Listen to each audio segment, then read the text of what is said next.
The call came in at 5:47 in the morning, and by the time the sun cleared the eastern ridgeline of the Colorado Rockies, three separate rescue operations had already failed. Interstate 70 westbound mile marker, 216. A semi-truck carrying 40,000 pounds of industrial pipe fittings had gone over the guardrail somewhere in the gray hour before dawn, dropping 40 feet into a ravine that carved through the mountain like an old wound. The driver, a man named Scott Langley, 52 years old, father of two daughters, husband to a woman named Fletcher for 28 years, was still alive down there. Barely. The paramedics on scene could see the fog of his breath against the cracked windshield. They could hear him when the wind dropped. They could not reach him. The cabin had compressed inward during the fall, the roof pushed down by the weight of the trailer twisting above it, and every attempt to establish a cable connection had shifted the rock shelf beneath the truck's rear axle, sending it sliding another increment deeper toward the point of no return. By 8 in the morning, the first crew had packed their equipment and made their calls. By 10, the second crew had done the same. By noon, with the temperature sitting at 23 degrees and a winter storm building hard out of the northwest, the third crew stood at the edge of the ravine and ran their calculations for the seventh time. The lead engineer was a man named Cole Harmon, 36 years old, Stanford University class of 2010, mechanical engineering with honors. 3 years at Titan Recovery Corporation out of Denver, lead operator on a dozen major extractions. He was the kind of man who wore his credentials the way other men wore their work boots, as the first thing you noticed and the last thing you questioned. He had a tablet in his left hand and a stylus in his right, and he had been running load distribution models since 6 in the morning, and every model said the same thing. He stood at the edge and looked at the ravine the way a man looks at a problem he has already solved and found unsolvable. Then he turned to Sheriff Walt Brody, who had been standing 20 feet back with his arms folded and his face unreadable, and he said what his calculations had told him to say. "It cannot be done." His voice carried. The wind was blowing from the northwest, pushing the cold down through the canyon, and his voice went with it out across the assembled crews and the command vehicles and the two crane trucks with their booms retracted and their operators standing beside them with coffee cups and nowhere to be. The physics do not work. 73-degree angle, 32,000 pounds of unbalanced load. Soil composition is too loose for adequate anchor points. He held up the tablet so Brody could see the diagrams, the force vectors, the load distribution curves. Every number precise, every calculation clean. We have state-of-the-art equipment, GPS-guided winch systems, hydraulic dampening, computer-assisted stabilization, and we cannot do this safely. He paused. Then he said the rest of it, the part that settled over the scene like the first snow of a long winter. "I recommend we contact Mr. Langley's family." Brody looked at him for a long time. He was 62 years old and had been the sheriff of Garfield County for 15 years, and he had seen men make declarations like this before. He had learned over those 15 years that there was a difference between a man who had exhausted every option and a man who had exhausted every option he knew how to use. He turned away from Cole Harmon without a word and walked to the shoulder of the highway, away from the command vehicles and the clusters of rescue workers and the sound of the radio traffic that had been building toward the same inevitable conclusion all morning. He pulled out his phone. He dialed a number he knew by heart. It rang 4 times.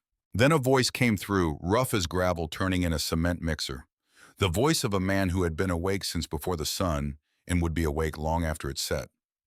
"Callahan." "Walt Brody," said Ray. "I need you and I need the Autocar."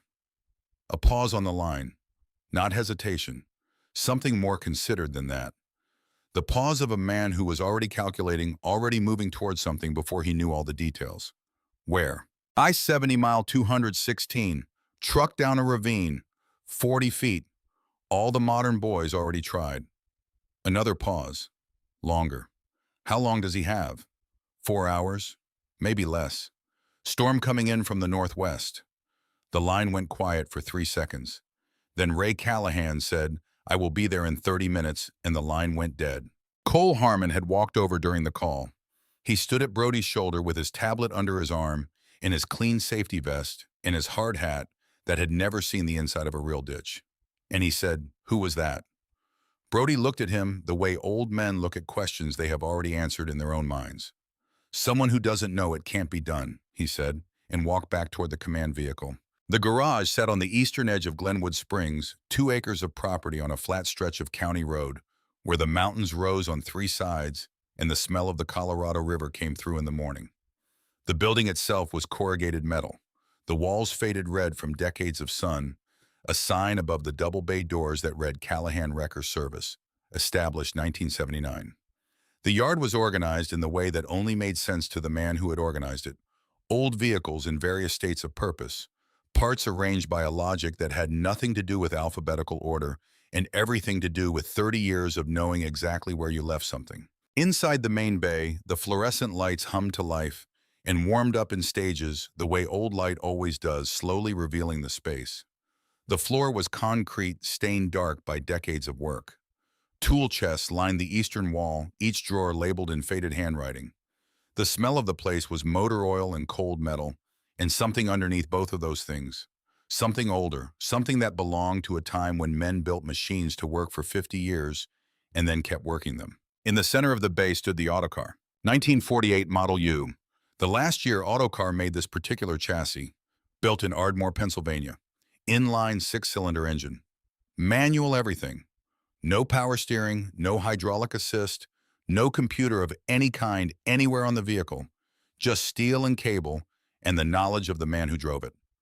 The paint was dark red, maroon technically, but 46 years of Colorado sun had gentled it to something softer, the color of old brick, or dried blood depending on the light.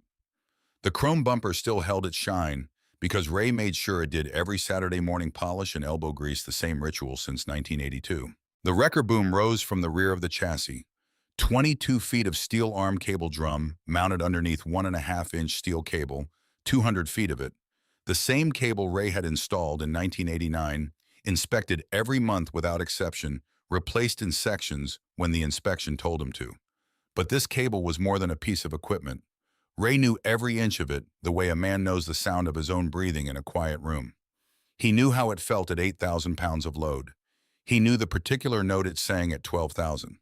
He knew the exact sound it made when a strand was thinking about failing, a sound different from every other sound the cable made, subtle as the difference between a person sleeping and a person pretending to sleep. That kind of knowledge does not come from a manual. It does not come from a certification course or a computer model or a degree from any university anywhere. It comes from repetition, from 45 years of nights when someone was alive at the top of a pole and would only stay alive if you read every signal correctly, from the accumulated weight of every decision made and every life that rode on the back of it. Ray Callahan stood in front of the Autocar in the cold of the bay and looked at it the way a man looks at something he trusts completely. He was 68 years old. His hair had gone more silver than brown in the past decade, and his face had the weathered quality of canyon stone, the kind of face the weather had been trying to smooth down for years and had only managed to make harder. His hands were the most honest record of his life. Scars across the knuckles, calluses that had built up over other calluses. Oil worked permanently into the skin around his fingerprints, no amount of soap ever fully removing it. The hands of a man who had been doing physical work for 45 years and intended to keep doing it. He wore what he always wore: jeans, work boots with steel toes resoled twice in the past decade, but the same boots. A red and black flannel shirt, and over it all a leather jacket, black, worn smooth in places, and creased in others, the leather softened by decades of use to something that moved with him like a second skin. On the back of the jacket a patch, faded but legible: Road Ghost MC. The motorcycle club had disbanded in 1983. Most of the members had scattered into the ordinary lives that eventually claimed everyone, families and regular jobs and Saturday mornings mowing lawns. But Ray kept the jacket, not from nostalgia, from memory, from the specific weight of a specific man who had worn the same patch and ridden beside him for 6 years and then stopped riding, not because he chose to, but because Ray had not looked back. Ray walked to the far wall of the bay. A small bulletin board hung there, photographs pinned up over the years, some in color, most in black and white, the record of a working life. Trucks pulled from ditches, cars extracted from rivers. A school bus he had winched off a rocky bank in 1991 with 8 kids inside water at the windows, every rescue service on the scene telling him to wait for the dive team. He had not waited. He had hooked the cable, made his calculation, and pulled. All 8 children went home that night. In the center of the board, one photograph larger than the rest. 2 young men on motorcycles, long hair, denim vests, grinning at the camera with the specific confidence of young men who believe the road belongs to them and have not yet been shown otherwise. The one on the left was Ray Callahan at 21, lean and bright-eyed, the lines of his face not yet written by weather or grief. The one on the right was Tommy Raines. Same age, same wild energy, best friends since they were 15 years old, the kind of friendship that forms before either person has learned to be careful about who they let in. They had ridden together for 6 years, Texas to California and back, Montana to New Mexico, sleeping under highway overpasses when motels cost money. They did not have fixing their bikes in parking lots, living the life they had promised each other they would live. Free, untethered, brothers in every way that mattered except the biological one. Ray looked at the photograph. He did this before every call, had done it for 45 years. "Still here, Tommy," he said quietly, still trying to make it right. The photograph did not answer. It never did. But Ray waited for the count of 3, which was what the ritual required, and then he turned away and walked to the autocar and laid his palm flat on the hood. The metal was cold under his hand. "One more," he said. "Let's bring one more home." He climbed into the cab. The smell of it hit him the way it always did, leather and diesel, in the particular stillness of a machine that has been waiting. The steering wheel was enormous, 18 inches across, because without power assist, you needed leverage, and leverage required diameter. Ray turned the key. The engine coughed, turned over, coughed again, and then caught with a deep rumble that moved through the floor of the cab and up through the seat and into Ray's spine, the sound of 6 cylinders firing in sequence, the sound of something that had been built to outlast the people who built it. He let it warm up for exactly 2 minutes. Always 2 minutes. The engine needed time to circulate oil properly, time to wake up gradually and with respect. Rushing an old machine was a form of disrespect, and disrespect was a thing Ray could not afford in his work. Disrespect led to shortcuts. Shortcuts led to failures. Failures meant someone did not go home. At 2 minutes exactly, he put it in gear. The transmission clunked heavy and mechanical and absolute. He released the clutch. The autocar rolled forward through the bay doors into the cold morning air, and Ray Callahan turned west onto the highway toward Interstate 70, toward a man trapped in a ravine, and engineers who had already given up toward the work that had been both his penance and his purpose since the night he learned what his hands were really for. The drive took 28 minutes. The speedometer needle climbed to 45 and stayed there. Not because the autocar could not go faster. It could. But Ray had learned decades ago that urgency without control was just panic wearing a different name, and panic killed people just as surely as indifference did. Precision saved lives. Patience saved lives. Showing up when everyone else had already decided it was over, that was what saved lives.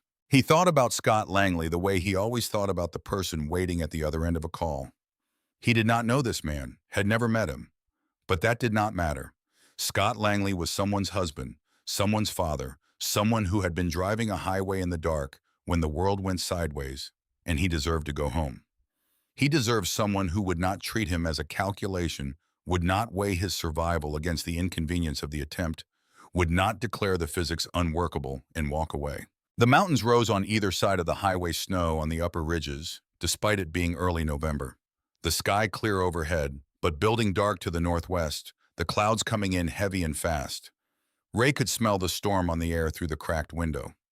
That specific combination of moisture and cold that announced snow, the way a change in a running engine announced trouble. He had been reading both kinds of signs for a long time. The radio crackled. He had a CB unit modified to pick up emergency frequencies, and the chatter from the I-70 scene had been running for the past 20 minutes. Multiple agencies, equipment constraints, adverse conditions. And underneath all of it, the voice of Cole Harmon, measured and technical, already moving from the language of rescue into the language of documentation. Soil composition insufficient for anchor deployment. Structural integrity of the affected vehicle deteriorating. Recommend transition to recovery protocol pending family notification. Ray did not respond. He turned the volume down slightly and kept driving. He would see the situation himself. He would make his own assessment. He had been doing this work since before Cole Harmon was born, and he had learned that the most dangerous thing a man could bring to a scene was a conclusion he had already reached before he got there. He saw the lights ahead, red and blue strobing against the pale morning multiple vehicles, the command post set up on the shoulder.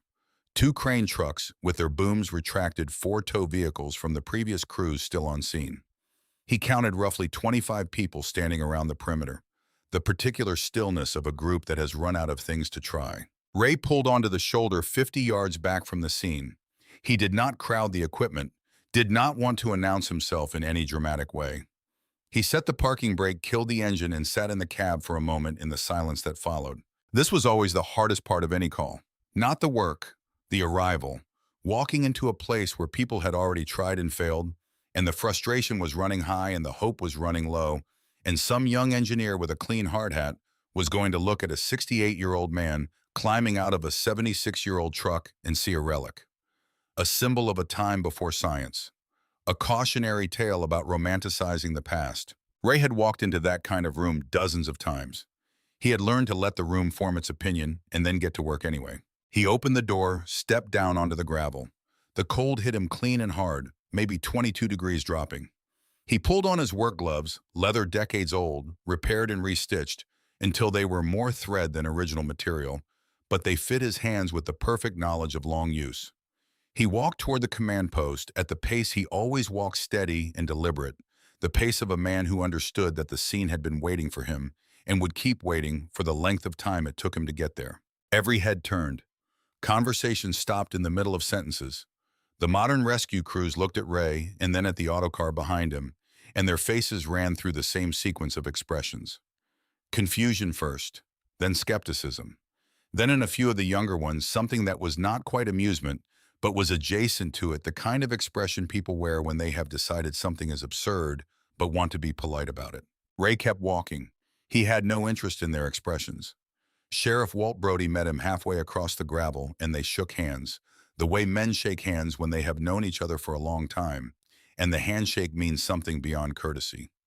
Brody said Scott Langley, 52, driving for Continental Freight, swerved to avoid a deer at 4 in the morning. Went over the edge. Ray said anyone else in the cab. Just him. Injuries. Broken ribs for certain. Paramedics believe possible internal bleeding. Cabin compression makes it impossible to assess fully. How long down there? Going on 7 hours now. Temperature 22 and dropping. Storm service updated the warning 20 minutes ago. Front moving faster than projected. We have maybe 3 hours before conditions make any extraction impossible. Ray nodded. He looked past Brody toward the edge of the ravine, toward the two crane trucks, and the clusters of equipment that had failed to solve this problem, toward the place where Scott Langley was waiting in the cold. "Show me," he said. They walked together past the command vehicle with its monitors and communications equipment, past the crane operators who stopped what they were doing, and watched past the paramedic team standing by with equipment they could not use until someone gave them a patient to work on. At the edge of the ravine, Ray stopped. He did not pull out a tablet. He did not consult a laser rangefinder or a GPS unit or any of the equipment sitting in the command vehicle. He looked down with his eyes, and he read what he saw the way a man reads a language he has spoken his entire life. The ravine was approximately 45 feet deep at the point of entry, the walls composed of shale and compacted soil with occasional outcroppings of harder rock. The semi-truck was wedged between two rock formations near the floor of the ravine. The cabin pointed downhill at a severe angle. The trailer twisted above it.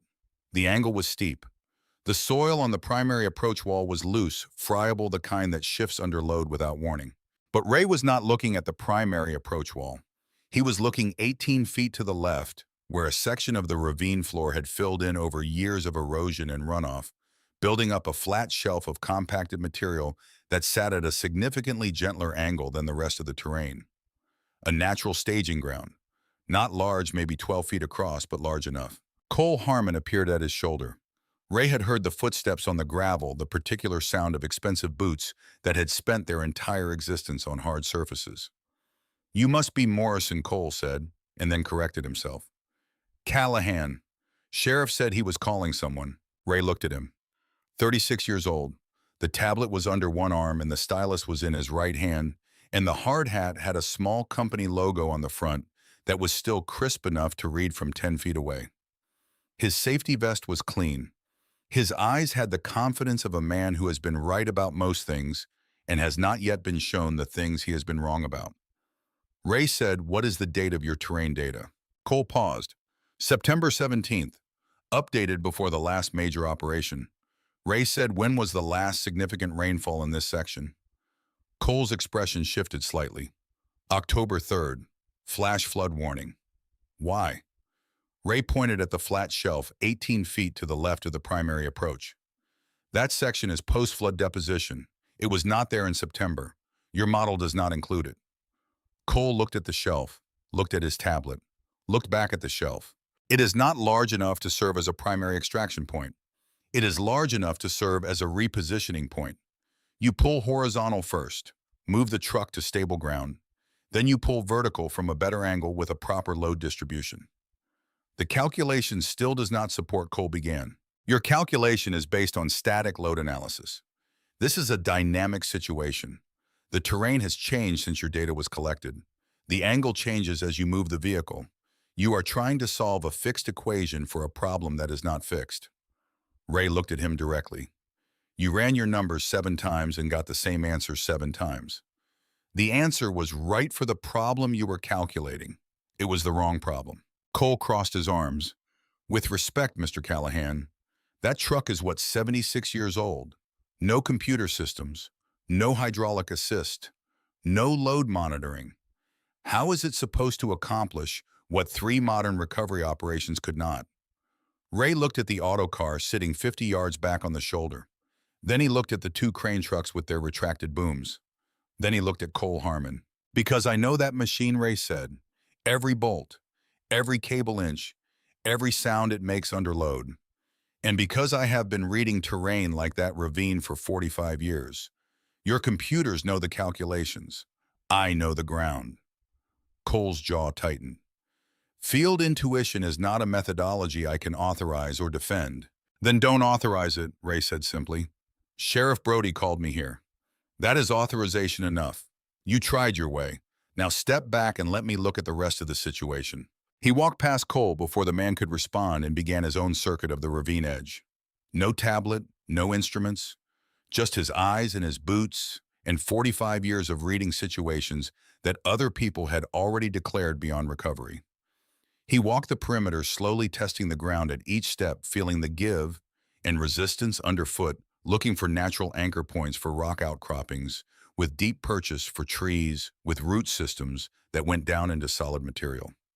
He found what he needed, not what the equipment had told Cole was there, what was actually there. Behind him, Cole had gone to Brody. Ray could not hear the words clearly, but he did not need to.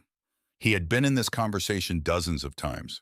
The version where the man with the degree and the corporate backing explained to the man with the authority that this was insane, that it violated protocols, that the liability exposure was unacceptable. And the version where the man with the authority had to decide whether to let the old way have one more chance. Brody's voice came across the gravel with the flatness of a man who has made his decision and is not interested in reopening the discussion. "If we do nothing, Cole Scott Langley dies for certain. If Callahan tries and fails, Scott Langley dies. The math you are so concerned about looks the same either way, except in one version we tried." Ray finished his circuit and walked back to where Brody stood. He said, "I can get him." Brody said, "You sure?" "No, but I can try." Brody looked at him for a moment, appreciated the honesty the way he always had. "What do you need?" "Clear the area. Everybody back 50 yards except your deputy and 1 paramedic team on standby." Brody said, "Done." "And Sheriff, tell Cole to watch. He might learn something." Brody almost smiled. He turned to give the order and Ray walked back to the autocar, and the crowd parted around him in the way that crowds part for men who have stopped paying attention to crowds. Donna Reeves met him at the truck, 34 years old, dark hair pulled back, eyes that were steady in a way that spoke of someone who had grown up watching serious work done seriously and had absorbed its requirements without being told. She wore her deputy's uniform with the jacket open despite the cold, the way people who work outdoors eventually stop registering temperature as a complaint. She said, "What do you need from me?" "Control position at the winch," Ray said. "I will signal with my hand. 1 finger means slow. 2 fingers means moderate. Fist means stop immediately, no delay, no confirmation. You see the fist, you stop. Understood. If you hear anything from the cable that does not sound right, you stop without waiting for my signal. Your gut will tell you if something is wrong. Dana looked at him. How will I know what wrong sounds like? You will know, Ray said. You grew up watching your father do this work. The knowledge is in you whether you studied it or not. Trust it. She held his gaze for a moment. Then she nodded. Ray opened the rear compartment of the autocar and began pulling his equipment. 200 feet of main cable on the primary drum. 100 feet of secondary cable, 1-inch diameter rated for 10,000 pounds. Chains of various lengths. Shackles rated by load class, each one inspected and tagged. His leather tool belt, the one he had been wearing since 1982, each pouch worn to the exact shape of the tool it carried, so that his hands could find what they needed in the dark at altitude in a blizzard without looking. He strapped the belt on and felt the familiar weight settle around his hips. Muscle memory, that was what 45 years gave you. Not just the knowledge of what to do, but the knowledge in your body, the kind that did not require thought, because thought took time, and time was the thing that was always running out. He took the cable end in both hands, heavy and familiar, and started toward the edge of the ravine. Cole Harmon was still on the scene. He had moved back with the rest, but he had not gone far, and he was watching without his tablet now, which Ray noticed. The tablet had been the man's shield all morning. Now it was under his arm, and he was just watching, which was a different thing entirely. Dana followed Ray to the edge and took her position at the winch controls on the autocar's frame. Ray looked down into the ravine one more time, measuring the distance, calculating the angle, running the sequence in his mind, the way he had run every sequence for 45 years. Then he began the descent. The slope was loose shale and wet soil, and each step required its own decision, testing the footing before committing the weight.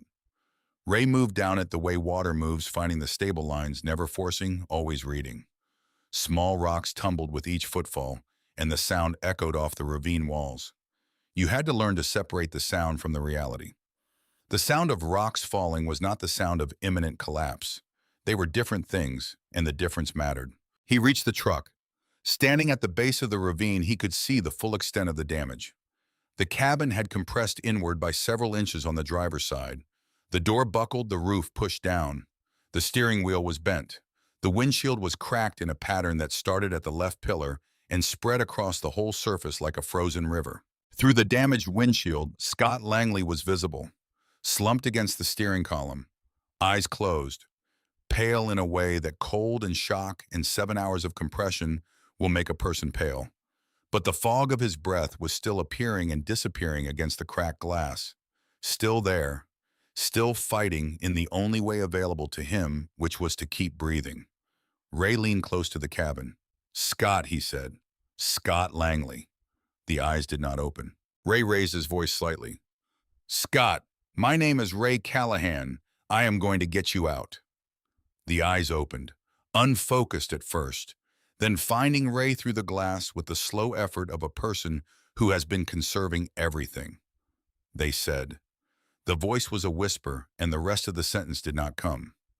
"They were wrong," Ray said. "I need you to stay still. Do not try to move. Do you understand me?" Scott managed a small movement that might have been a nod. "Your wife's name is Fletcher." Ray did not know this for certain. Brody had said it on the walk to the edge. But he said it as a fact, as a reminder, because the most important thing in this moment was not the cable or the angle or the load. The most important thing was for Scott Langley to know that the world above the ravine still contained something worth the effort of staying alive. The eyes sharpened slightly. "Yes, she is waiting for you. We are going to get you back to her." There were tears. They ran sideways across Scott's face because of the angle he was leaning at, and Ray watched them and felt something settle deeper in his chest. The gravity of the moment between a man who needed to go home and another man who had been making sure people went home for 45 years. "Hold on," Ray said. "Just hold on." He moved around to the rear of the truck and examined the undercarriage. The frame was bent in two places, but the primary rail was intact. The rear axle housing was solid, undamaged, properly positioned. That was his attachment point. He lay down on the cold ground and crawled underneath, oil dripping from the compromised engine bay above him, the cold of the earth working through his jacket immediately.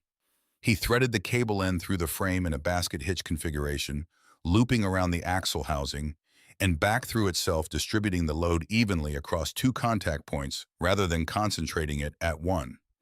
He secured the connection with a shackle rated for 20 tons. Then he checked it.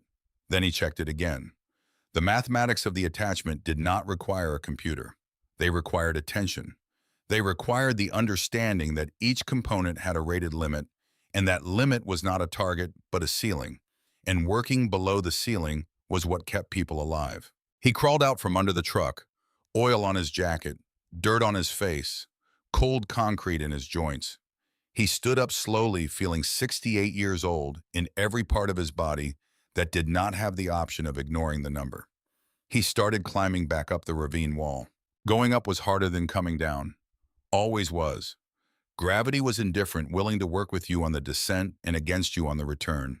And at 68 years old, Ray felt that indifference in his thighs and his lower back and his breathing, which was working harder than it should have been. He had been making this exchange for years, trading years of his body for the completion of calls, and the body had been keeping its own accounting.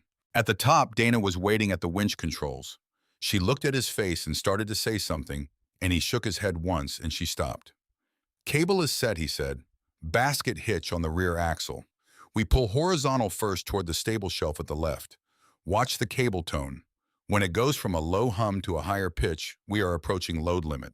If it goes sharp, stop immediately." Dana nodded. He could tell by the set of her jaw that she was already translating his instructions into the physical readiness of her hands on the controls. Ray moved to his position, the place where he could see both the winch controls and the ravine below. The wind was picking up from the northwest, carrying the smell of snow, the storm moving faster than the weather service had projected. He could feel it in the air pressure, the particular heaviness that preceded major weather. 3 hours, maybe less now. He held up one finger.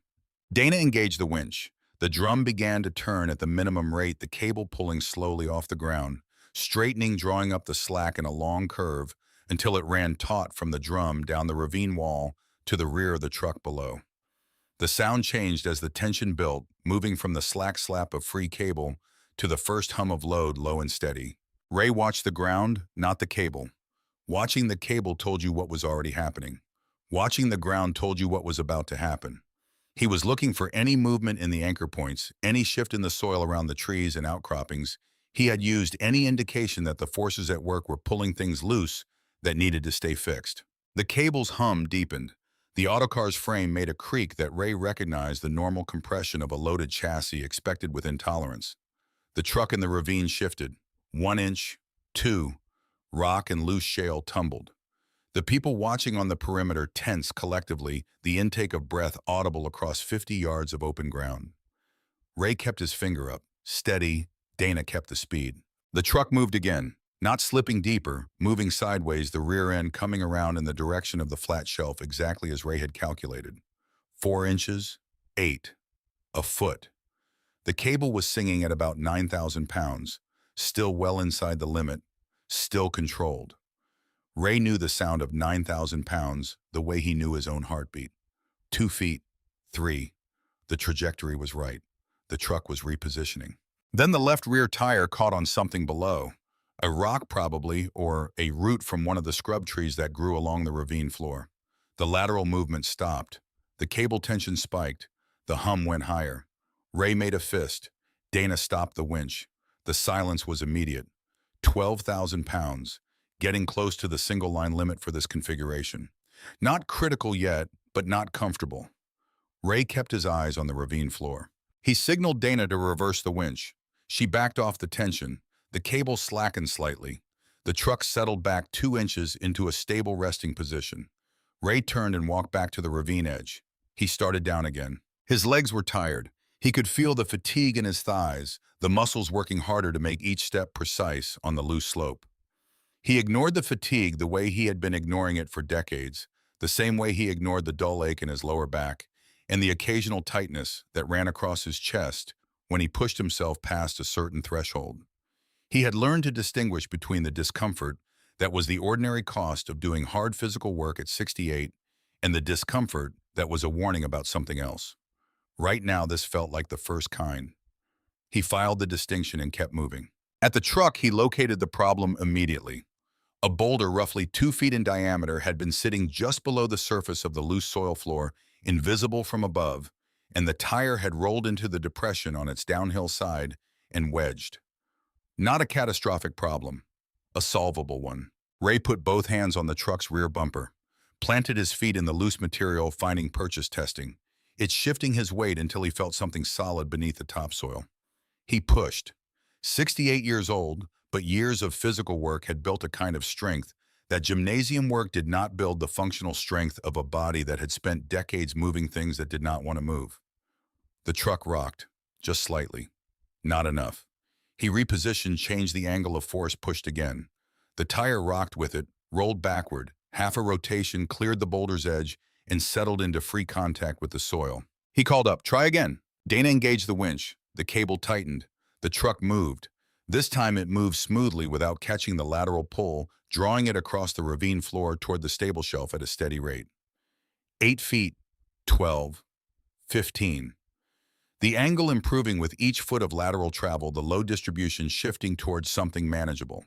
The physics that Cole Harmon's model had declared impossible resolving themselves into possibility because the model had been calculating a terrain that no longer existed. At 18 feet, Ray made a fist. "Stop." Dana stopped. The truck was positioned on the flat shelf.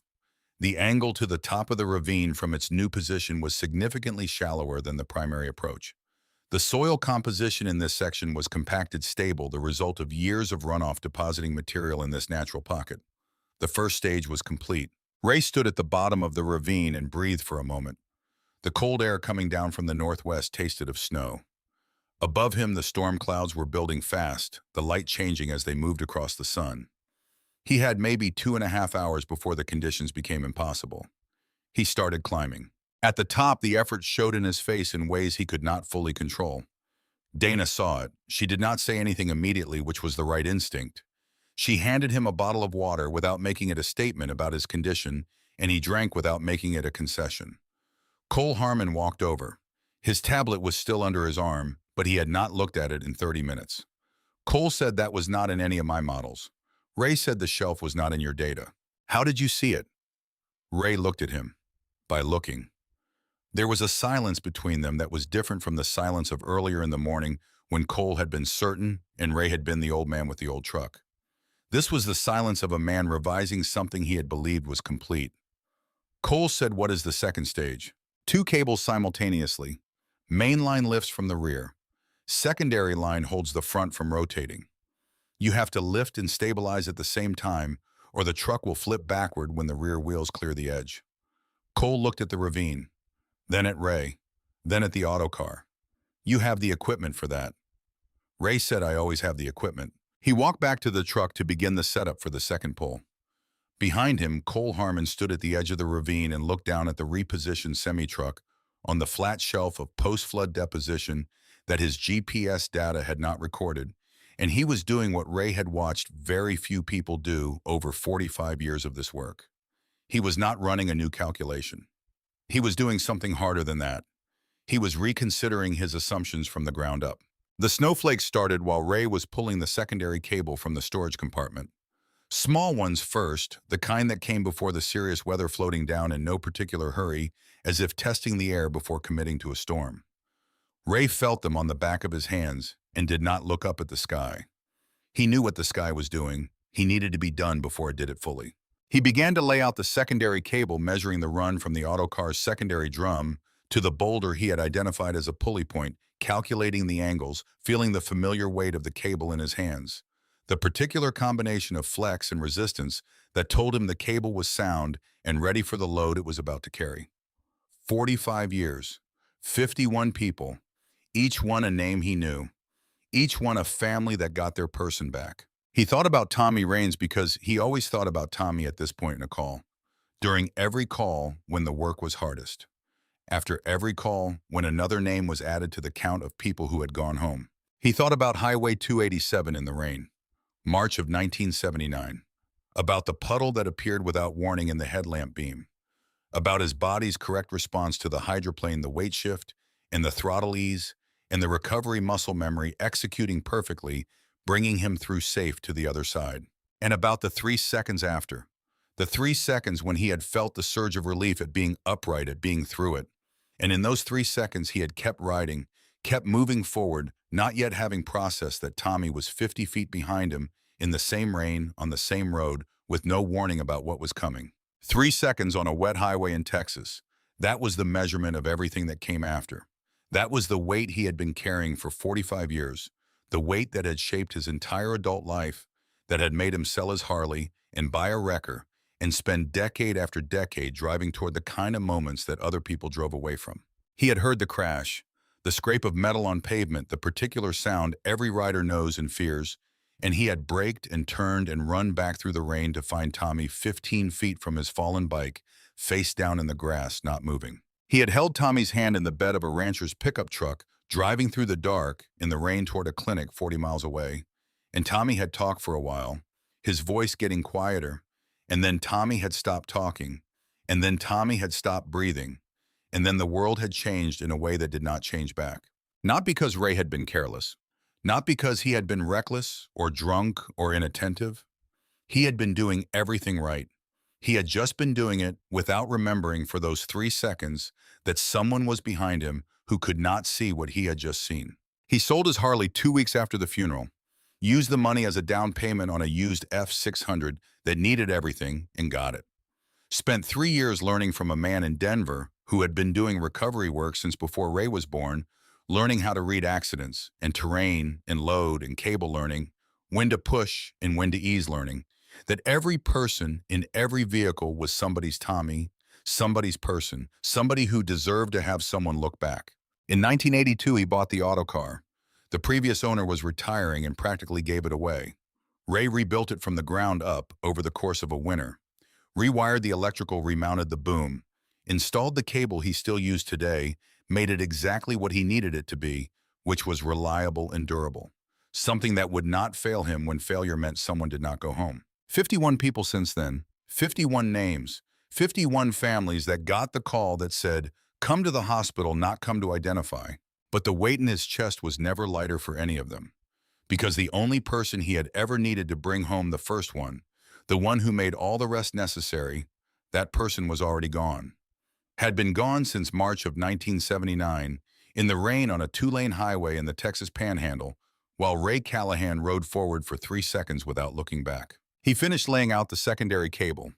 He stood up, squared his belt, and looked down the slope at the repositioned truck with Scott Langley inside.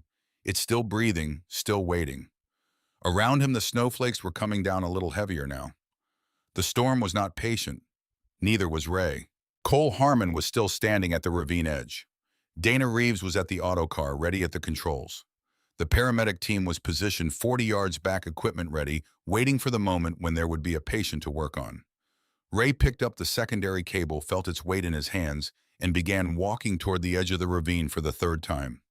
Cole said, "You are going back down." Ray said, "Cable does not attach itself." Cole looked at the slope, at the loose shale, at Ray's hands, which were stained with oil and dirt from the previous descents, the gravel still embedded in the skin across the knuckles from where he had braced himself on the way back up.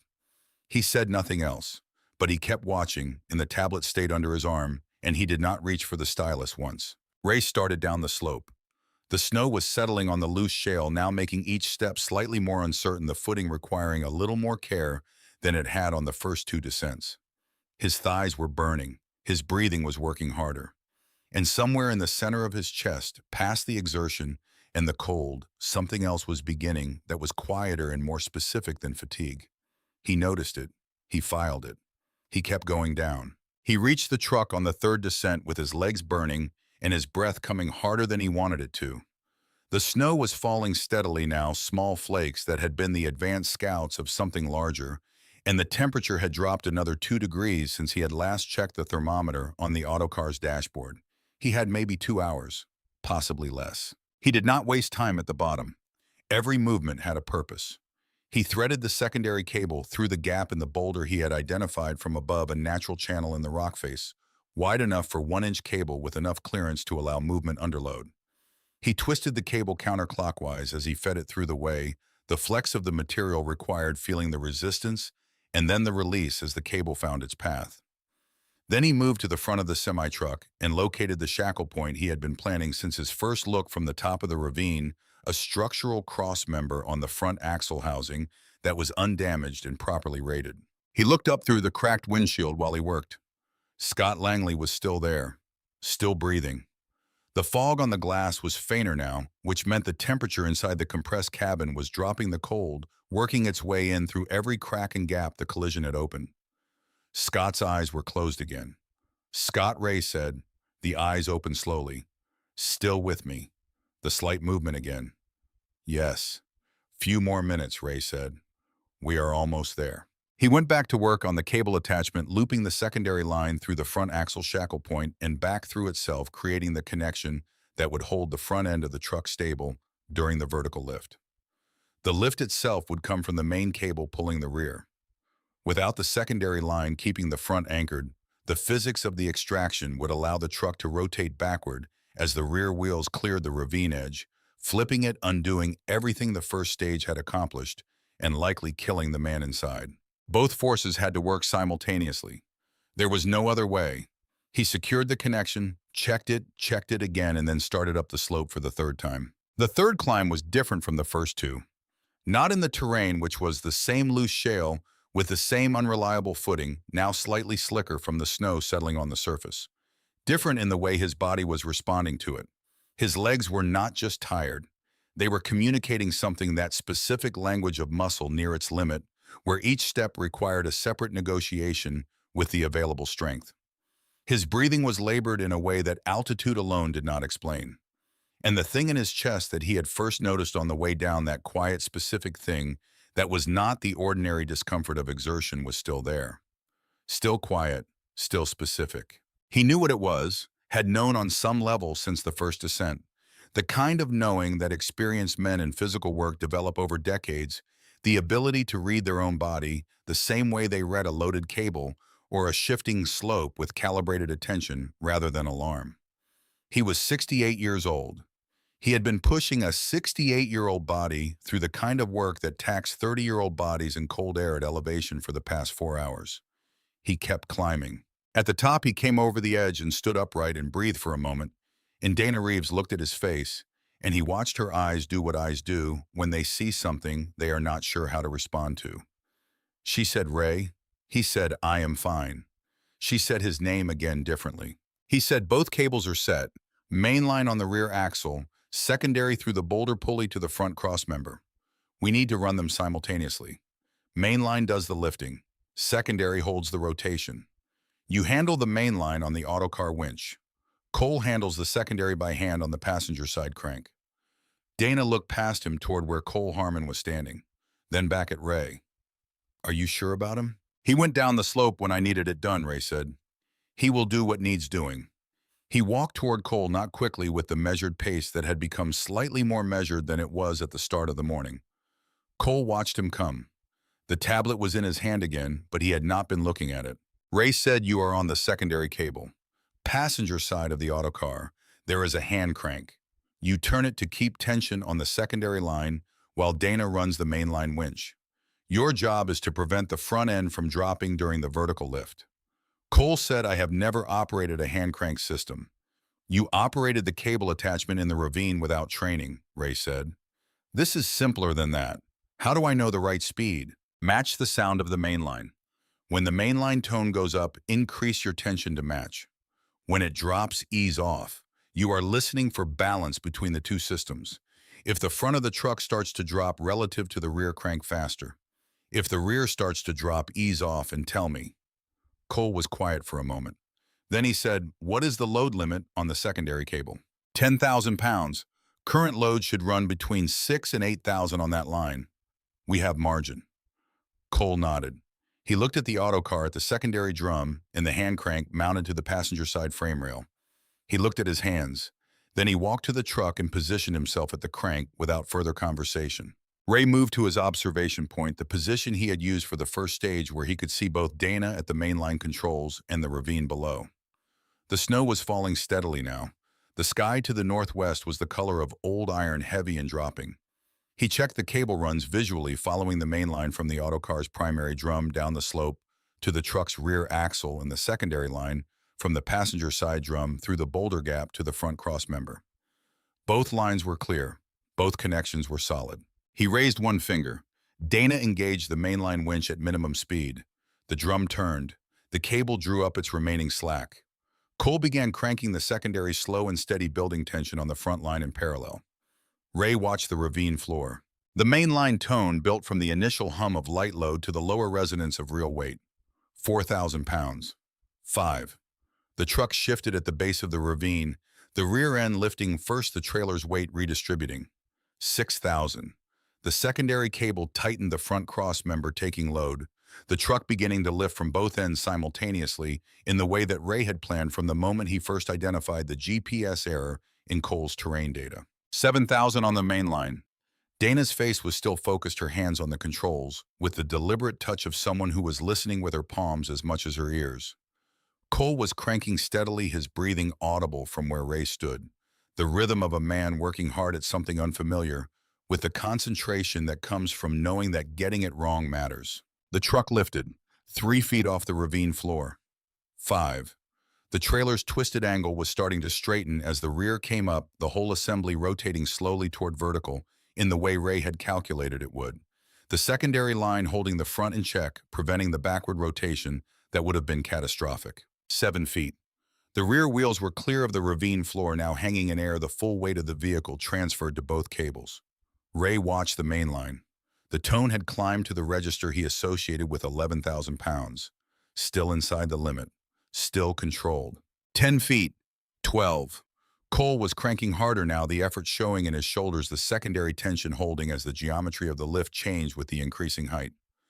The truck was rising straight or close enough to straight, the front end held level by the secondary line running through the boulder pulley. Ray watched the mainline cable where it ran over the edge of the ravine. Watched the specific way the strands lay against each other, the way the cable moved under load. And then he saw it. Not a sound first, a visual. One strand of the mainline cable had separated from the main body, curling away from the surface, in the way that a single thread separates from a rope, when the internal stress has exceeded what that strand can carry. The strand had not broken, not yet, but it had parted from its neighbors, and the load that it had been carrying was now distributed across the remaining strands, and the remaining strands were already at their working load. Ray did the arithmetic in 3 seconds. Rated capacity of the cable was 20,000 pounds under fully intact conditions. One strand lost reduced that capacity by approximately 10%. Current load on the main line was running at 11,000. The margin had just gotten narrower, but it had not disappeared. He kept his hand up. One finger. Steady. The truck continued to rise, 15 feet. The rear wheels were level with the upper third of the ravine wall, now the top edge visible above them, the flat ground of the highway shoulder 20 feet above that. Almost there. The damaged strand was holding its position, not propagating, not pulling adjacent strands into failure. Ray watched it the way a surgeon watches a monitor during a critical procedure. Full attention, no other thought. 17 feet. The main line made a sound, not the sharp crack he had been watching for the catastrophic sound of full cable failure. Something before that, a lower, denser pop, less than a full break, more than nothing. A second strand, adjacent to the first. Ray made a fist. Dana stopped the main line instantly. Cole froze on the secondary crank. The truck hung in the air 17 feet up the rear wheels, roughly 8 feet below the upper edge of the ravine. The silence after the winch stopped was very loud. What happened? Dana's voice was controlled. 2 strands parted on the main line, Ray said. Cable is still intact, but the working load margin has narrowed. We are running approximately 13,000 pounds against a reduced capacity of 16 to 17,000. We have room, but it is not the room we had before. Can it hold? Cole said from the far side of the autocar. Long enough to finish, Ray said. We continue at half speed. Dana, reduce your winch rate by 50%. Cole, maintain your tension, but do not increase it. We are close enough. We just need to be careful. There was a moment, not long, 3 seconds. Then Dana said ready. Cole said ready. Ray raised one finger. The winch resumed at half the previous speed. The drum turned slower, the cable paying out its tension in smaller increments. The damaged section was visible now, two strands curling away from the cable body, moving with the cable's flex, but not contributing to its load-bearing capacity. Ray watched every inch of travel those strands made. Watch for the secondary separation that would indicate propagating failure, the kind that cascaded from one strand to the next, until what had been a cable became a collection of individual wires, each insufficient.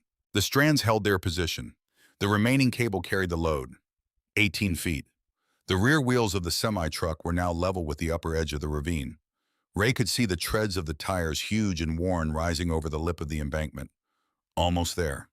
18.5 feet. The truck's rear bumper cleared the edge. 19 feet, Cole Ray said. More crank. Pull the front end forward. Cole increased his cranking speed, the secondary tension pulling the front of the truck laterally as the rear continued to rise, drawing the whole vehicle forward over the edge toward the flat surface of the highway shoulder. The front bumper cleared the ravine edge, then the crumpled hood, then the compressed cabin with Scott Langley inside it. Mainline full stop, Ray said. Dana stopped the winch. The truck settled with its full weight on the flat ground at the top of the ravine, all four wheels on solid surface stable. Ray said, secondary hold tension until I say release. Cole held the crank. Ray looked at the truck sitting on the shoulder, at the cables still under tension, at the position of the load against the grade of the embankment. Everything was stable. The danger of rolling was minimal. The paramedic team was already moving before he gave the signal, but he gave it anyway, one open hand extended toward the shoulder, and they broke into a run. Release secondary, he said. Cole released the crank. The tension went out of the secondary cable in a long, slow arc, the line dropping to the ground. The main line followed Dana, backing the winch until both cables were slack and the truck sat free on its own weight, unsupported, standing on the shoulder of Interstate 70 in the early winter snow with Scott Langley inside it.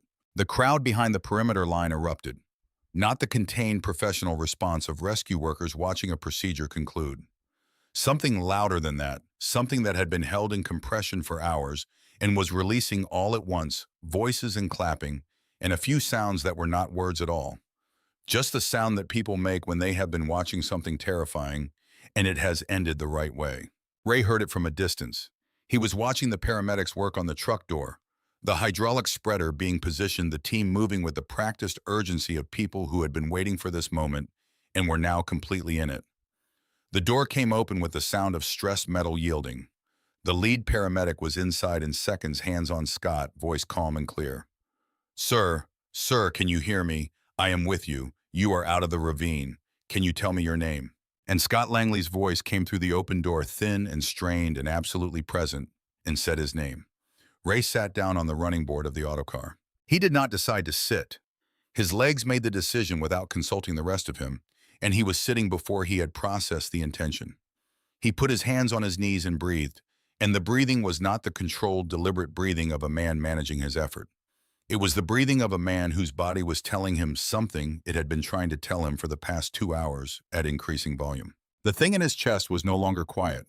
It was no longer specific. It was large and insistent and radiating outward from the center of his sternum, moving down his left arm into his jaw. He knew this inventory. He had read about it. He had at some level known he was reading it in himself since the second descent into the ravine.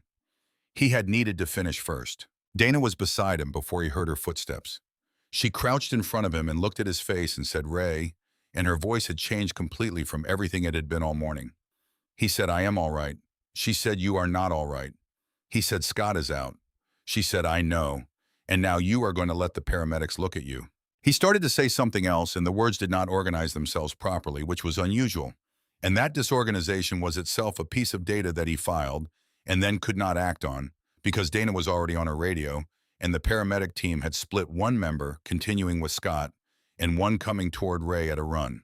Cole Harmon appeared from the far side of the autocar, still breathing hard from the exertion of the hand crank, his hands reddened from the cold, and the friction of the crank handle, small patches of skin beginning to blister at the base of his fingers. He looked at Ray on the running board, and his expression changed through several stages in quick succession. He said he is having a cardiac event. The paramedic was already kneeling, hands on Ray's wrist fingers, on his pulse eyes, moving across his face with clinical speed. He said, Sir, your heart rate is irregular and your color is not good. We need to get you in the ambulance right now. Ray said, Is Scott stable? The paramedic looked at him. His partner is with your man right now. He appears to be stable. Broken ribs, possible internal bleeding, but he is conscious and his vitals are holding. Ray looked at the ambulance, then at the autocar, then at Dana. He said, "Get my truck back to the garage." She said, "Of course." He said, "Dana." He waited until she looked at him directly. "You did good today." She did not speak for a moment. Her jaw moved once without producing words. Then she said, "So did you?" Ray, and her voice was rough in a way that had nothing to do with the cold. The paramedic and his partner got Ray onto the gurney. He did not help them, and he did not resist them. His body had moved past the point where either of those options was fully available. He lay back on the gurney and looked up at the gray sky with the snow coming down into it. The flakes large now, the serious snow, the kind that meant the storm was no longer building, but arriving. They loaded him into the ambulance. The doors were still open and he could see the scene through them, the autocar sitting on the shoulder with its cables deployed, the semi-truck on solid ground with the paramedic team working at the open cab door, Dana with her hand on the autocar's hood, Cole Harmon standing at the edge of the ravine, looking down at the place where the truck had been. Cole turned from the ravine and walked toward the ambulance with the particular walk of a man who has arrived at a thought he did not expect to arrive at and is not yet sure what to do with it. He stopped at the open ambulance doors and looked at Ray on the gurney at the oxygen sensor on his finger and the IV being started in his forearm. Cole said, "Callahan." Ray looked at him. Cole said, "I want to say something." Ray said nothing. He was conserving. Cole said, "You knew. Before we started the second stage. You already knew your heart was doing this, and you did not stop." Ray said stopping meant Scott died for certain. Cole was quiet for a moment. Then he said, "That cable. You knew it was damaged before the strand parted visually. You could hear it before it showed." Ray said, "You learned the sounds." Cole looked at his own hands, at the blisters forming on his palms from the hand crank, at the oil on his fingers from the cable he had threaded through the boulder gap at the bottom of the ravine. He looked at them for a long time. He said, "I would like to come and see you.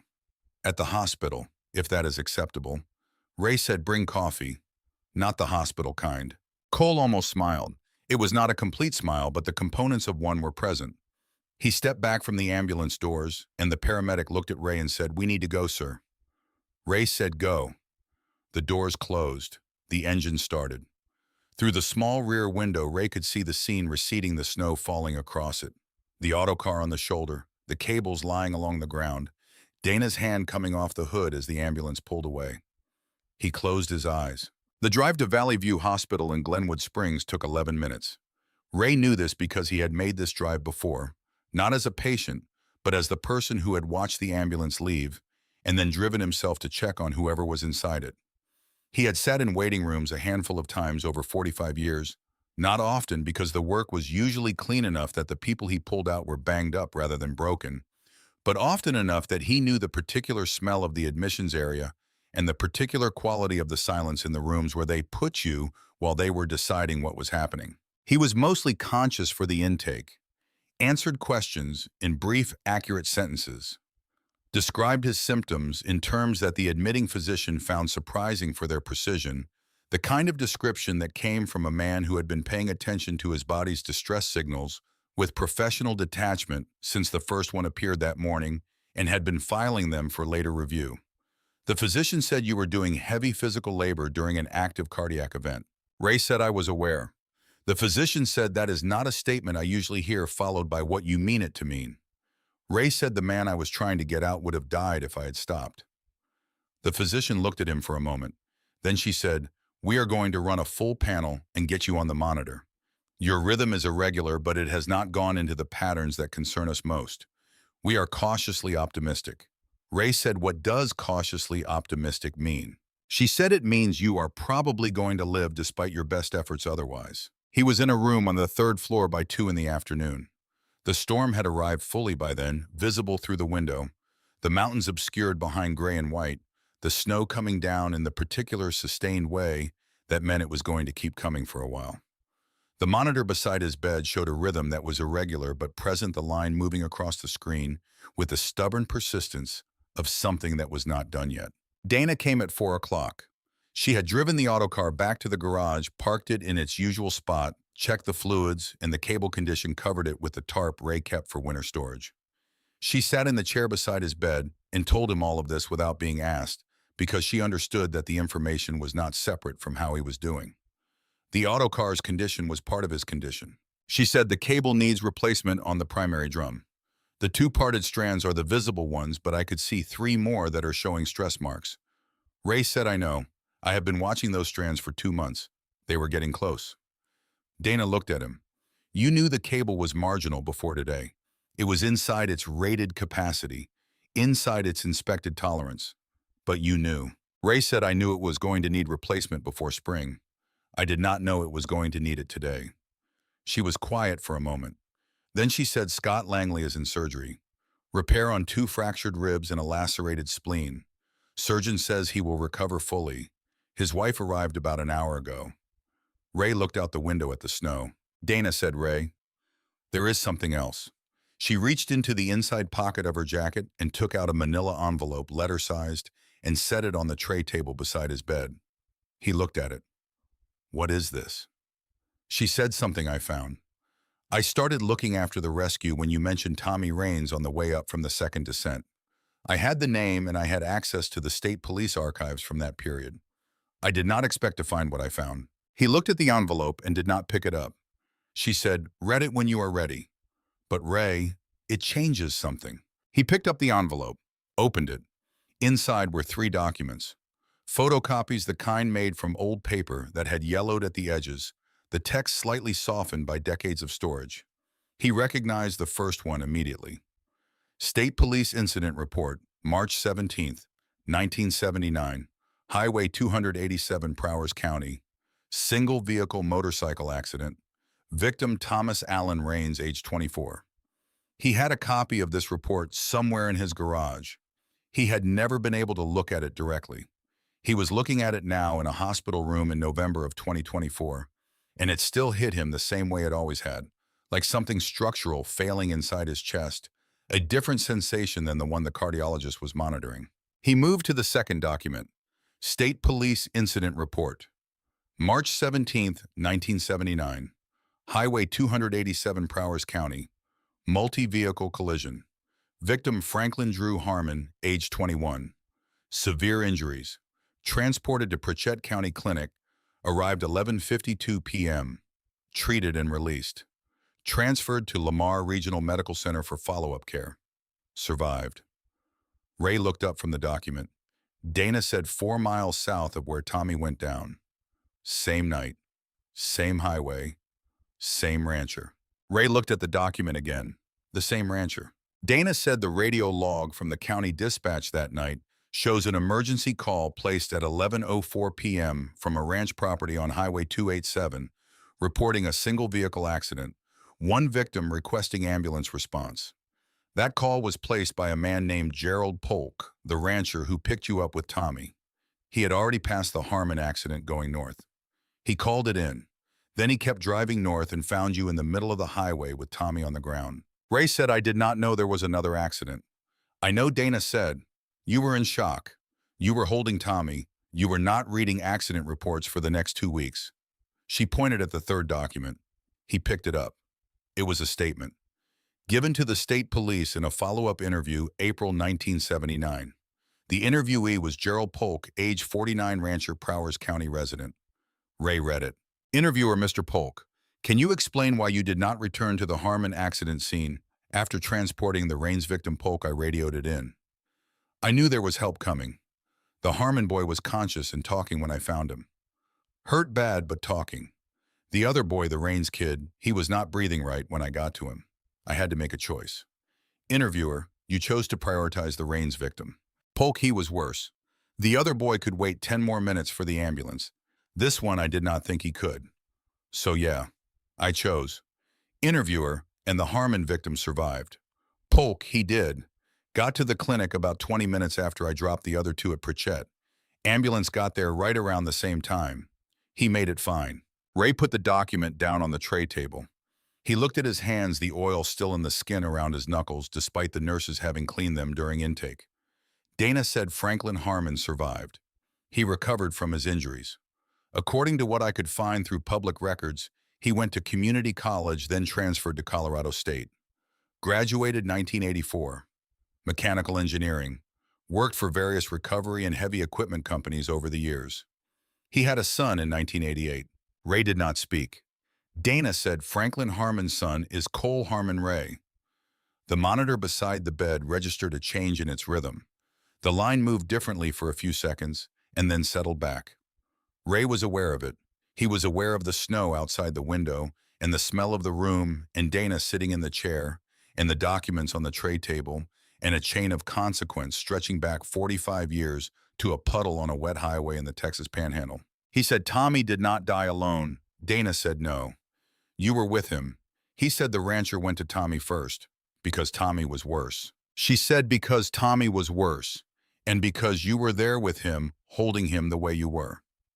Frank Harmon waited 20 minutes on that roadside, and the ambulance got to him in time, and he survived, and he had a career, and he had a son, and that son was standing at the edge of a ravine this morning, deciding his calculations were more reliable than your eyes. The room was quiet except for the monitor and the sound of the snow against the window. Ray said Cole does not know. Not yet, Dana said. I thought you should know first. She paused. I am going to call him. Ray looked at the documents on the tray table, then at the window, then at something in the middle distance that was not the window or the documents. He said Tommy did not die alone. He had said it before. He said it again because the first time it had been a question, and the second time it was something else. A fact, a piece of the night of March 17th, 1979, that he had not known for 45 years. He had known that he was there. He had known that he held Tommy's hand in the truck bed and talked to him and performed compressions that did not bring him back. But there had always been something in his understanding of that night that felt incomplete, a gap he had filled with the worst available interpretation of his own role in it. The rancher had come to Tommy first, had looked at both victims in the dark and the rain, with the limited information available to a rancher on a county highway in 1979, and had made a judgment. This one is worse. This one cannot wait. And the judgment had been correct. Tommy had been worse. Tommy could not have waited. And because the rancher had come to Tommy first, Ray had been there. He had been there. Not just present. There. Holding Tommy's hand. Telling him he was not alone. Being the thing that Tommy's last conscious moments contained. Not empty highway and rain and darkness. Ray. For 45 years, Ray had carried the 3 seconds he did not look back. Had carried the fact of his forward motion in Tommy's fall. Had never found a way to set it down because there was no version of the story, as he had understood it, in which his choices had led to anything except Tommy dying on a cold, wet roadside without anyone beside him. But the rancher had chosen Tommy. In the arithmetic of that night, Tommy had been the priority. And because Tommy had been the priority, Ray had been there for him. And because Ray had been there, Tommy had not died alone on a Texas highway in the rain. There was no version of that in which Ray's presence had not mattered. The monitor showed his heart rate settling. Not normal, not yet, but something closer to sustainable. Dana sat with him for a while without speaking, which was the right thing to do, and she knew it. Outside the window, the storm was running at full intensity, now the snow coming down in the way that erased details and softened edges and covered the world in something that was the same color as a blank page. After a while, Ray said, when you call Cole, tell him I would like to see him. Not tonight, tomorrow when I am more presentable. Dana said I will tell him. Ray looked at the documents on the tray table, at the incident reports from 1979, at 45 years of weight that had just shifted in a way he did not yet fully understand, but could already feel something that was not lighter exactly but different. Something that had been a stone perhaps beginning to become something else. He was not sure what. He was not sure he needed to be sure tonight. He looked out the window at the snow. He thought about Scott Langley and surgery, about the surgeon's hands doing the work of repair, about Fletcher Langley in a waiting room somewhere in this building, waiting for someone to tell her that the math had worked out, that the physics had cooperated that her husband was coming home. He thought about Tommy Raines, about the photograph on the bulletin board in his garage, about 6 years on the road in the particular quality of a friendship formed before either person had learned caution, the kind of friendship that does not have a template and does not require one. Still here, Tommy, he said quietly. The room did not answer. It never did. But Ray had learned a long time ago that the silence after those words was not empty. It was the specific silence of a man who had been listened to by the thing that mattered most to him, which was the memory of someone who had believed in him before he had given anyone a reason to. The monitor kept its rhythm, irregular but present, stubborn and continuing the way things continue when they are not done yet. Outside, the storm kept falling, covering everything in white, making the world look briefly like a place where all debts had been settled and all slates were clean before the plow trucks came through, and the sun returned and the ordinary complexity of things reasserted itself. But for tonight, just the snow, just the white, just the long overdue quiet of a man who had been running for 45 years and had finally, for the length of one night in a hospital room in November, allowed himself to stop. Cole Harmon arrived at Valley View Hospital the following afternoon, carrying 2 cups of coffee from a place on Grand Avenue that was not the hospital cafeteria. He knocked on the open door of room 312 and stood in the doorway for a moment before entering the way a man stands when he is not entirely certain of his welcome and has decided to let the room make the first determination. Ray was sitting up in the bed. The monitor was still running beside him, its line moving with more regularity than it had shown the previous day, the rhythm not fully restored but tending in the right direction. He looked like a man who had slept and found the sleep insufficient but had taken what was available. His hands were on the blanket, the oil finally cleaned from the skin around his knuckles, the scars and calluses more visible without it. Ray looked at the coffee cups and said which one. Cole crossed the room and handed him the one on the right. Ray took it, removed the lid, examined the color, and appeared satisfied. Cole sat in the chair Dana had occupied the previous evening and held his own cup in both hands, and for a moment neither of them spoke. Cole's hands were bandaged at the base of his fingers, where the blisters from the hand crank had broken overnight. He had not mentioned this to anyone. Ray noticed it anyway. Cole said, "The doctor told me you should not have been able to do what you did yesterday. Physiologically. He said a man presenting with the cardiac indicators you were presenting with should not have been capable of 2 descents into a ravine on loose terrain." Ray said the doctor was not there. Cole said no, he was not. Another silence. Outside the window, the storm from the previous day had blown through, leaving the mountains clean and sharp against a sky that was the particular blue of high altitude in November. The kind of blue that had no warmth in it, but was beautiful in the way that precise cold things are beautiful. Cole set his coffee cup on the tray table. He looked at it for a moment and then looked at Ray. He said, "Dana called me last night." Ray said, "I know." Cole said, "I read the report. My father's accident report. I had never seen it. I did not know it existed. I knew my father had been in a car accident when he was young. He mentioned it occasionally, always briefly, always as a piece of evidence for how lucky he considered himself to be. But I did not know the details. I did not know the location. I did not know the date." Ray looked at him. Cole said he talked about that night sometimes. Not often. He was not a man who dwelled on things. But occasionally when something reminded him of it, he would say that a stranger had saved his life, and that he had never been able to find the man to thank him. He meant the rancher, Gerald Polk. He had the name from the accident report, tried to find him twice over the years. Polk had died in 1994. Ray said, "I did not know Polk either. I only knew him for 20 minutes. Cole said 20 minutes that were everything. He paused. "My father lived 57 years after that night. He raised me. He taught me to love engineering. He met my children. He was there for every major thing in my life until the cancer took him in 2019. He was 61 years old. He thought he still had decades." Ray said nothing. Cole leaned forward in the chair. He said, "I have been trying to understand the geometry of it, the way one night produces so many downstream things. The rancher drives north instead of going directly back to my father. He stops because he sees you in the road. He makes a judgment about which man is worse, and he is correct, and my father waits and survives, and I exist." He looked at Ray directly. "And you spend 45 years carrying the guilt of that night, and it turns you into the man who was standing at the top of that ravine yesterday. Who was the only reason Scott Langley is alive today?" Ray said, "Tommy is the reason." Cole frowned slightly. Ray said, "Tommy's death is the reason I became what I became. Every one of those 51 rescues runs through what happened on that highway. If Tommy lives that night, I probably keep riding. I probably become something else entirely." He looked at the window. I am not saying his death was necessary. I am not saying it was right. I am saying the shape of everything that came after runs through it. Cole was quiet for a moment. Then he said, my father used to say he was living on borrowed time, that every day after the accident was a gift he had not earned. He tried to make each day count. He was not always successful. Nobody is, but he tried. He looked at Ray. You gave him those days, not directly, but the chain of it runs through you. Ray looked at the coffee cup in his hands, the warmth of it through the cardboard. He said, Dana told me your father was an engineer. Structural and recovery work, Cole said. Smaller operations than Titan. He retired in 2015 and died 4 years later.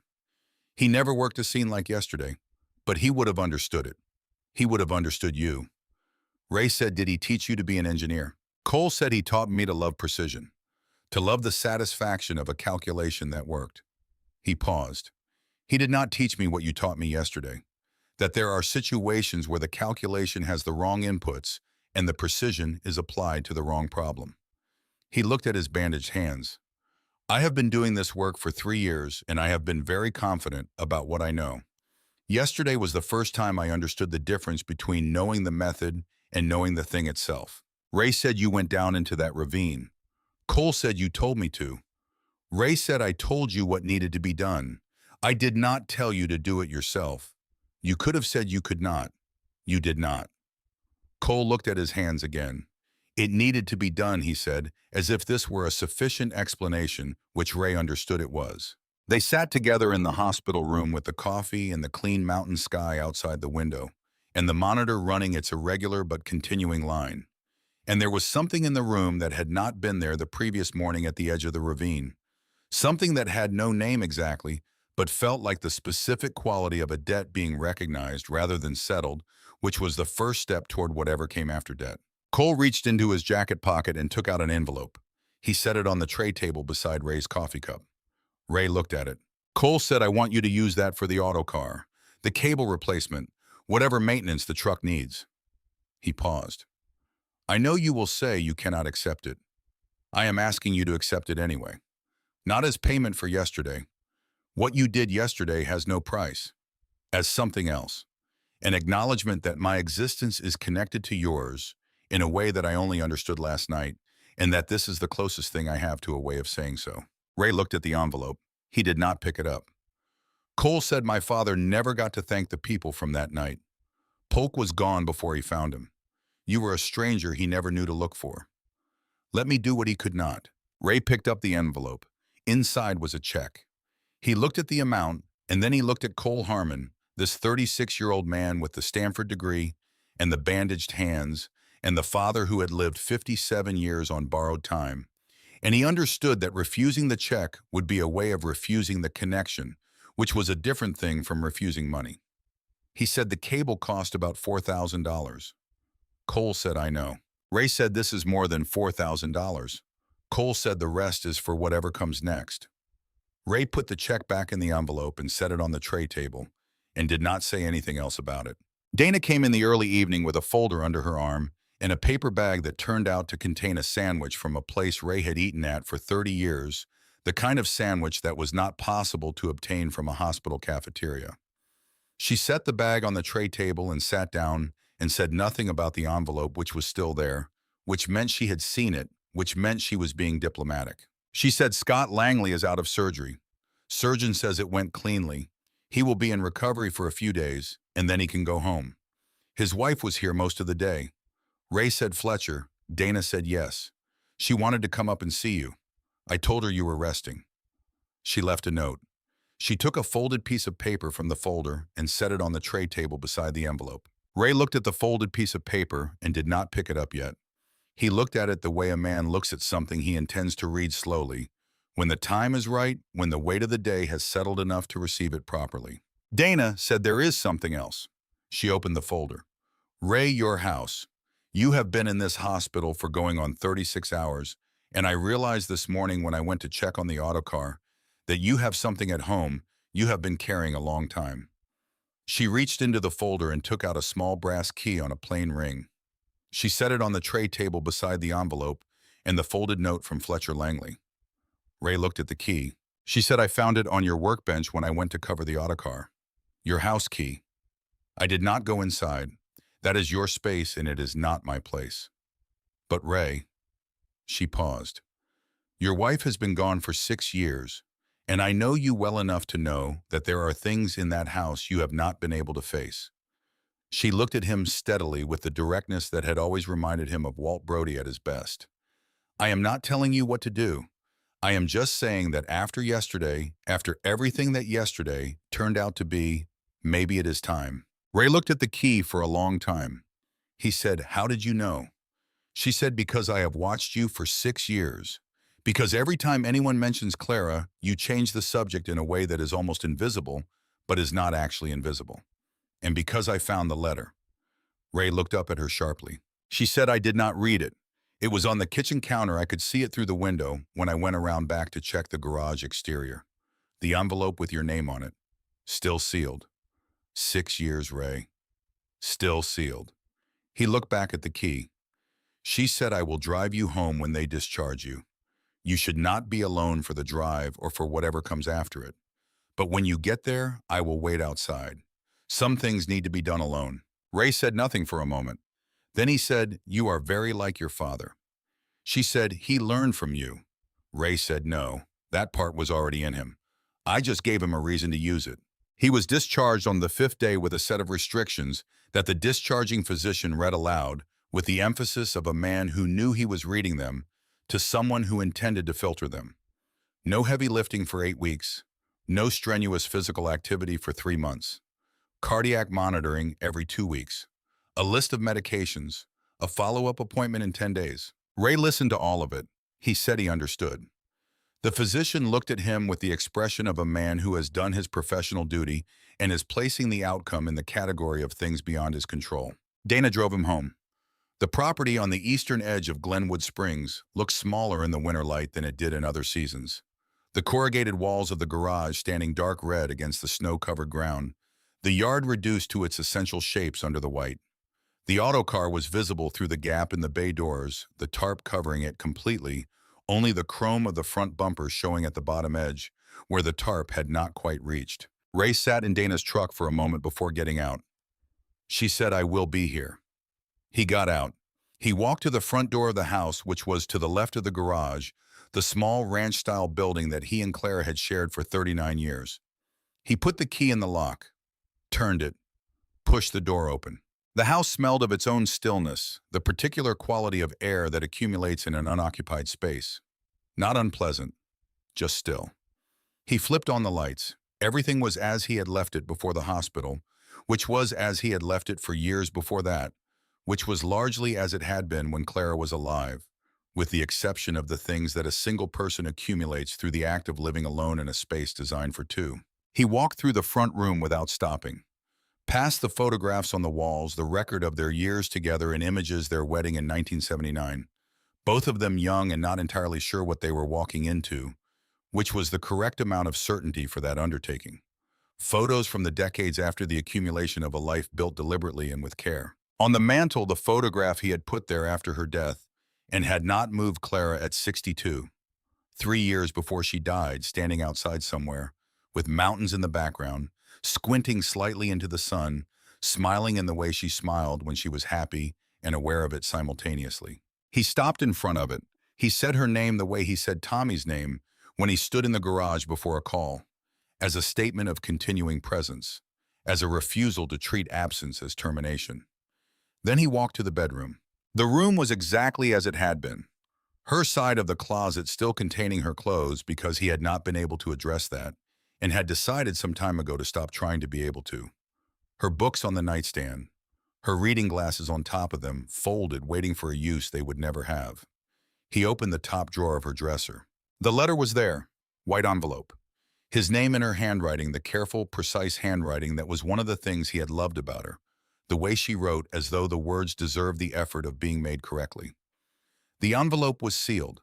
He had found it 8 days after her death, had picked it up, had put it back down, had closed the drawer, and had not opened the drawer again in 6 years. He picked it up, felt the weight of it, 1 sheet of paper, possibly 2, the weight of words she had chosen carefully, and he had been afraid to receive. He sat on the edge of the bed. Their bed. His bed now, though he still slept on one side of it. He opened the envelope. Inside was a single sheet of paper, her handwriting filling both sides. The letters smaller than her usual size, as though she had needed to fit a great deal into the available space, and had accommodated that need through compression rather than expansion. He read it. My dearest Ray, if you are reading this, I am gone, and knowing you, you have waited far longer than you should have to open it. You stubborn, impossible, wonderful man. I wrote this on a Tuesday afternoon while you were at the hardware store buying something we did not need, which is something you do when you are avoiding sitting still, which is something you do when you are frightened, which is something you never admit to being. I have known for 2 weeks that this is terminal. The doctors told me, and I have been sitting with it, trying to find the right words for what I want to say to you. Not about my death, about your life. Ray, I have watched you carry guilt for 39 years. Guilt about Tommy, guilt about Highway 287 in a puddle in the rain, and 3 seconds of forward motion in the dark. That guilt made you into the man who has saved 51 people, the man who shows up when everyone else has decided it is over, the man I fell in love with and have never stopped loving. But that guilt has also been a cage, and I have let you stay in it, in part because I was keeping a secret of my own that I was afraid to tell you, and the cage made the secret easier to keep. So here is what I need you to know. The reason we could not have children was not related to your trauma. It was not stress-induced or caused by anything that happened on that highway in 1979. When I was 19 years old before I met you, I was diagnosed with endometriosis. Severe. The doctor at the time told me that pregnancy would be difficult, probably impossible. I knew this when I married you. I chose not to tell you because I was afraid that if you knew, you would think you were choosing a limited life, a life without the family you might have wanted, and I was not certain enough of myself then to believe you would choose it anyway. After Tommy died, after you spiraled into the grief and the guilt that reshaped everything about you, I watched you attach that guilt to everything, including our inability to have children. And I let you, because the alternative was telling you the truth, which was that I had known before we married and had kept it from you, and by then the lie had been in our marriage for years, and I did not know how to excavate it without damaging something I was not willing to damage. I am sorry for the secret and for the years you spent carrying a weight that was never yours to carry. But Ray, I need you to understand something else. Our life together was not diminished by what we did not have. It was complete. 39 years of being loved by you completely, of being the person you came home to, of watching you do work that mattered in the way that very little work actually matters. That was not a consolation for something else. That was the thing itself. You are not a man in debt. You are a man who made something extraordinary from something terrible. And those are not the same thing, and the difference between them is everything. There is one more thing. After I am gone, you are going to try to work yourself into the grave. And I understand why, and I am asking you not to. Not because the work is not important, it is. But because work that comes from guilt is not the same as work that comes from purpose, and you have earned the right to know the difference. There is a woman named Vera Holt in New Mexico who has been in love with you in the quiet way that people love the things they cannot have for the past 12 years. I know because I recognize the look. I had it for 3 years before you finally noticed me. She has the sense to keep her distance and the character to keep it gracefully, which tells you something about who she is. You do not owe me grief, Ray. You owe me a good life fully lived with whatever and whoever makes it worth living. I will be watching, and what I want to see is not a man standing in a garage talking to a photograph, though I understand you will do some of that, but a man who has put down what he no longer needs to carry and picked up what is still available to him. Go live. Really live. The work will still be there. The road will still be there. And when you are finally done and you come home to me, I want the stories to be good ones. All my love across whatever distance there is, Clara. Ray sat on the edge of the bed for a long time after he finished reading. The evening light was coming through the curtains, the particular golden light of late November in the mountains, the kind that only lasted 20 minutes before the cold took over completely. He read the letter a second time, then a third. The endometriosis, before she met him. A fact that existed before he existed in her life, before Highway 287, before Tommy, before any of it. A biological fact, random and without malice, that had been present in their marriage from the first day and that he had never known. For 39 years, he had believed that the shape of their life, the absence at the center of it, that neither of them spoke of directly, was connected to his choices on a wet highway in 1979. Had believed that his failure to look back had cost them something fundamental, that the damage he had done had propagated forward through time and taken things from Clara that she deserved to have. It had not been so. The absence had been there before him, would have been there regardless of him. Tommy's death and Ray's guilt had nothing to do with it. Clara had known this for 39 years and had carried it in her own way with her own reasons for the silence, and had finally found the words when she knew she was running out of time to say them. He was not angry. He was not sure what he was. Something that was not grief exactly and not relief exactly, but contained elements of both the particular emotional texture of a man discovering that the story he has been telling himself for most of his adult life was built on a premise that was not true. The guilt about Tommy remained. That was its own thing, separate and real, the 3 seconds on the highway. But even that had shifted in the light of what Dana had brought him in the hospital, the rancher's choice, Tommy not dying alone. The chain of consequence that ran from that night to 51 rescues to a ravine in November 2024. The guilt remained, but its meaning had changed the way a word changes meaning when you discover its etymology and understand what it was always describing, even when you were using it wrong. He folded the letter carefully, put it back in the envelope. He did not put it back in the drawer. He held it in his hands for a moment and then put it in the breast pocket of his flannel shirt, close to where the monitor leads had been attached in the hospital, close to the heart, that had decided in the end that it was not done yet. He walked back through the house, stopped at the mantel, looked at Clara's photograph. He said, "I hear you, Natty. I hear you." The house held its stillness around him, and in the stillness there was something he had not felt in it for 6 years. Not her absence exactly, but her presence. The way a room can hold the character of a person who spent decades in it. The specific warmth of a life lived with attention and generosity in a particular place still present in the walls and the furniture and the carefully labeled things. He turned off the lights, walked out.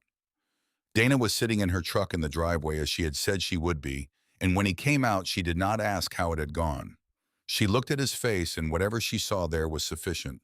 She said, "Are you all right?" He said, "I am getting there." She said, "That is enough for tonight." He agreed that it was. 3 weeks later, when the cardiac restrictions had eased enough to permit light activity, and the follow-up appointment had gone better than the physician had projected, Ray called Vera Holt. She answered on the second ring. The sound of her voice was exactly as he remembered it from the last time they had spoken, which had been more than a year ago at a recovery conference in Cheyenne, where they had eaten dinner together and talked about equipment and terrain, and deliberately not talked about several other things. She said, "Ray Callahan, I heard you tried to die." He said, "I heard the same thing." Turned out to be inaccurate. She said, "I also heard you pulled a semi-truck out of a Colorado ravine during a cardiac event using a 76-year-old Autocar while a Stanford engineer ran the secondary crank." He said, "It sounds different when you say it like that." She said, "How does it sound when you say it?" He said, "Like a Tuesday." She laughed. The laugh was exactly as he remembered it as well, and the fact that he remembered it precisely down to its register and rhythm was a piece of information he had been keeping in a drawer that he was now opening. He said, "I have something to ask you." She said, "Ask it." He said, "Titan Recovery has offered a consulting program. 3 months working with their field teams, passing on what we know to the younger operators. They want 3 veterans. I have 1. I need a second, and you are the best mountain and desert terrain operator I have ever seen work." Vera was quiet for a moment. She said, 3 months in Denver. He said 3 months in Denver. Rotation basis. 1 week a month with their teams, the rest of the time you run your own operation. She said, "Who is the third?" He said, "Earl Dunning out of Wyoming." She said, "Earl is good people." He said, "Yes." Another pause. Then she said, "Ray, is that the only reason you are calling?" He held the phone and looked out the window of his kitchen at the garage at the Autocar, visible through the bay door with its new cable installed, the drum rewound, the equipment inspected and ready. He said, "Clara left me a letter. I read it 3 weeks ago. It said some things I needed to hear. It also mentioned your name." Vera was very quiet. He said, "I am not saying I know exactly what I am asking for. I am saying I think it is time to have a conversation. I have been not having for 12 years, and I would rather have it in person than on a phone call." He paused. "So come to Denver for the program, and while you are here we will talk." She said, "And if the talking goes somewhere." He said, "Then it goes somewhere. She said that is the least romantic thing anyone has ever said to me. He said I am a 68-year-old mechanic who just had a heart attack. Romance is a long-term project. She laughed again. The same laugh. He had been right to remember it exactly. She said, I will be in Denver on the 14th. He said, good. She said, Ray, I am glad you did not die. He said, so am I. He meant it in a way he had not always meant it. The pilot program began on a Monday in December at Titan Recovery's training facility outside Aurora. Ray arrived at 7 in the morning and found Earl Dunning already there leaning against his 1986 Chevy C70 wrecker, with his arms folded and an expression of satisfaction at having arrived before Ray that suggested this had been a competitive objective. Earl said, you look terrible. Ray said, I look alive. Earl said, same thing at our age. Vera pulled in 10 minutes later in her Peterbilt, the custom-built boom catching the early light immaculate in the way that working equipment is immaculate when the operator treats it as an extension of themselves rather than as a tool. She climbed out in jeans and work boots and a flannel shirt, with her hair pulled back and her eyes doing what they always did, reading everything in the vicinity with professional thoroughness before settling anywhere specific. She looked at Ray, he looked at her. Neither of them said anything for a moment that was slightly longer than the professional greeting between colleagues would require. Earl looked at both of them and then at the sky with the expression of a man who has decided the sky requires his full attention. Cole Harmon came out of the training facility building with 8 young engineers behind him. 4 men and 4 women, all in their 20s and 30s, all with the particular combination of education and inexperience that expressed itself as careful confidence. The confidence of people who knew a great deal and had not yet fully measured what they did not know. Cole said, good morning. He looked at Ray with the specific quality of attention that had been in his eyes since the hospital visit, the look of a man who had revised something fundamental about his understanding of the world and was still integrating the revision into how he moved through it. Ray said, morning. Cole gestured toward the group. These are your students for the next 3 months. Ray looked at the 8 young engineers. They looked back at him with the expressions that people bring to encounters with legends they have heard about but not yet calibrated against reality. Someone had told them something about what happened on I-70. He could see it in the way they stood, the particular posture of people who are trying to look like they are not impressed before anyone has said a word. One of them, a young man of about 28, with the kind of focused energy that could become either arrogance or excellence depending on what it encountered, was looking at the Autocar with an expression that was trying to be professional and neutral, but contained something that was not quite contempt and not quite admiration, and had not yet decided which way to fall.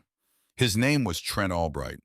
Ray had been given the roster. Vera noticed the expression too. She walked directly to Trent Albright and stopped in front of him. She said, what is your name? He said, Trent. Trent Albright. She said, Trent Albright, I have pulled 183 vehicles to safety in 16 years. Not one of those people failed to go home. She let that sit for exactly long enough. Now, do you want to learn why that is, or do you want to keep deciding what you think about that truck before anyone has taught you anything? Trent Albright said, I want to learn. She said, that is the correct answer. She turned to the group. My name is Vera Holt. This is Earl Dunning and this is Ray Callahan. Between us, we have over 130 years of recovery work. We did not come here to perform for you or to tell stories about how things were better in the old days. We came because your company has a failure rate. And failure in this work means someone does not go home, and that is not acceptable. She looked at each of them in turn.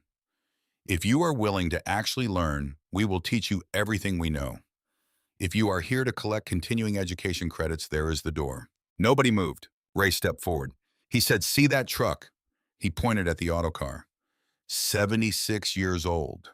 No computer. No GPS. No power steering. And I have used it to bring home 51 people that other equipment could not reach. He walked toward it, and the group followed the way groups follow when they have stopped deciding whether to follow and started simply following. He said, today we are going to start with the thing that all of your training has probably treated as secondary to technical knowledge. He opened the Autocar's hood. The inline-6 sat there, the mechanical simplicity of it visible and direct. Nothing hidden behind plastic covers or electronic management systems. Every component exactly where you would expect to find it, and doing exactly what you would expect it to do. He said the most important piece of equipment you have is not in this truck. It is not in any truck. He put his hand on the cold metal of the engine block. It is the capacity to pay attention. To read what is actually in front of you rather than what your instruments tell you should be in front of you. To trust the information your hands and your eyes and your ears give you, and to know the difference between that information and the story you have already decided to tell yourself.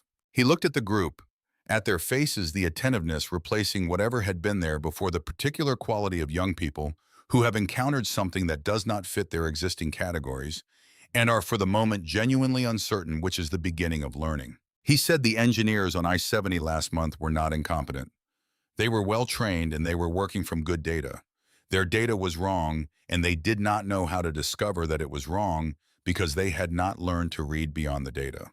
That is what we are going to teach you. How to read beyond the data. How to trust what your body tells you when your instruments are silent.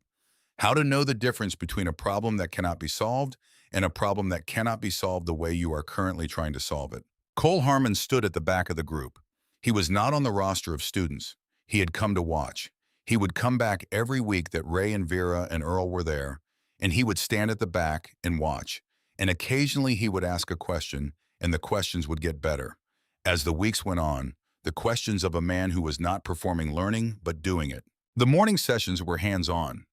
Ray had the team practice setting cable attachments over and over until their hands knew the movements without thinking.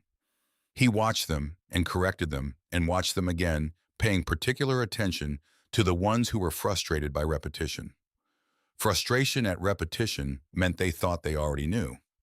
That was the most dangerous thing an operator could believe. Vera ran the terrain assessment sessions with a rigor that made Cole's tablet-based methodology look like a rough sketch. She walked the students through actual terrain outside the facility, had them test soil composition with their hands and boots, taught them to read drainage patterns and erosion evidence, and the difference between surface stability and deep layer stability. She was patient with the ones who struggled and direct with the ones who were too quick. She had the gift of knowing which kind of correction each person needed, which was not a teachable skill, but was an observable one. And Ray watched her exercise it throughout those first weeks with something close to admiration. Earl Dunning taught equipment maintenance with the specific reverence of a man who believed that a poorly maintained tool was a form of moral failure. He made each of the 8 engineers spend a full day doing nothing but maintenance work on their assigned vehicles, cleaning and inspecting and lubricating and checking. Not because any of the vehicles needed it particularly, but because the exercise was about attention, about learning to know your equipment the way you knew your own body, with the comprehensive awareness of something you were responsible for. Trent Albright was initially the most resistant. He was technically proficient, possibly the most naturally talented of the group, but his proficiency had become a kind of insulation against the necessity of doing things slowly and carefully. He was faster than he needed to be at everything, and fast in this work, as Ray told him directly on the 3rd day, was often how you became the person who made someone a widow. Trent did not respond well to this the first time Ray said it. He responded better the second time a week later, when Ray said it again in the context of a training scenario where Trent's speed had resulted in a simulated cable failure and a simulated fatality. He stood in front of the training rig and looked at the scenario outcome on the assessment sheet and was quiet for a long time. Then he said, "How do I stop doing it?"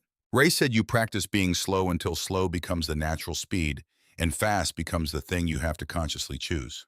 Trent said that is the opposite of how I learned everything. Ray said yes, that is correct. Trent Albright did not become slow, but he became deliberate, which was different from slow, and in practice was faster in the ways that mattered. The focused energy that had looked like potential arrogance transformed over the weeks into something more useful. The focused energy of a person who has decided that what he thought was mastery was actually the entrance to a much longer road.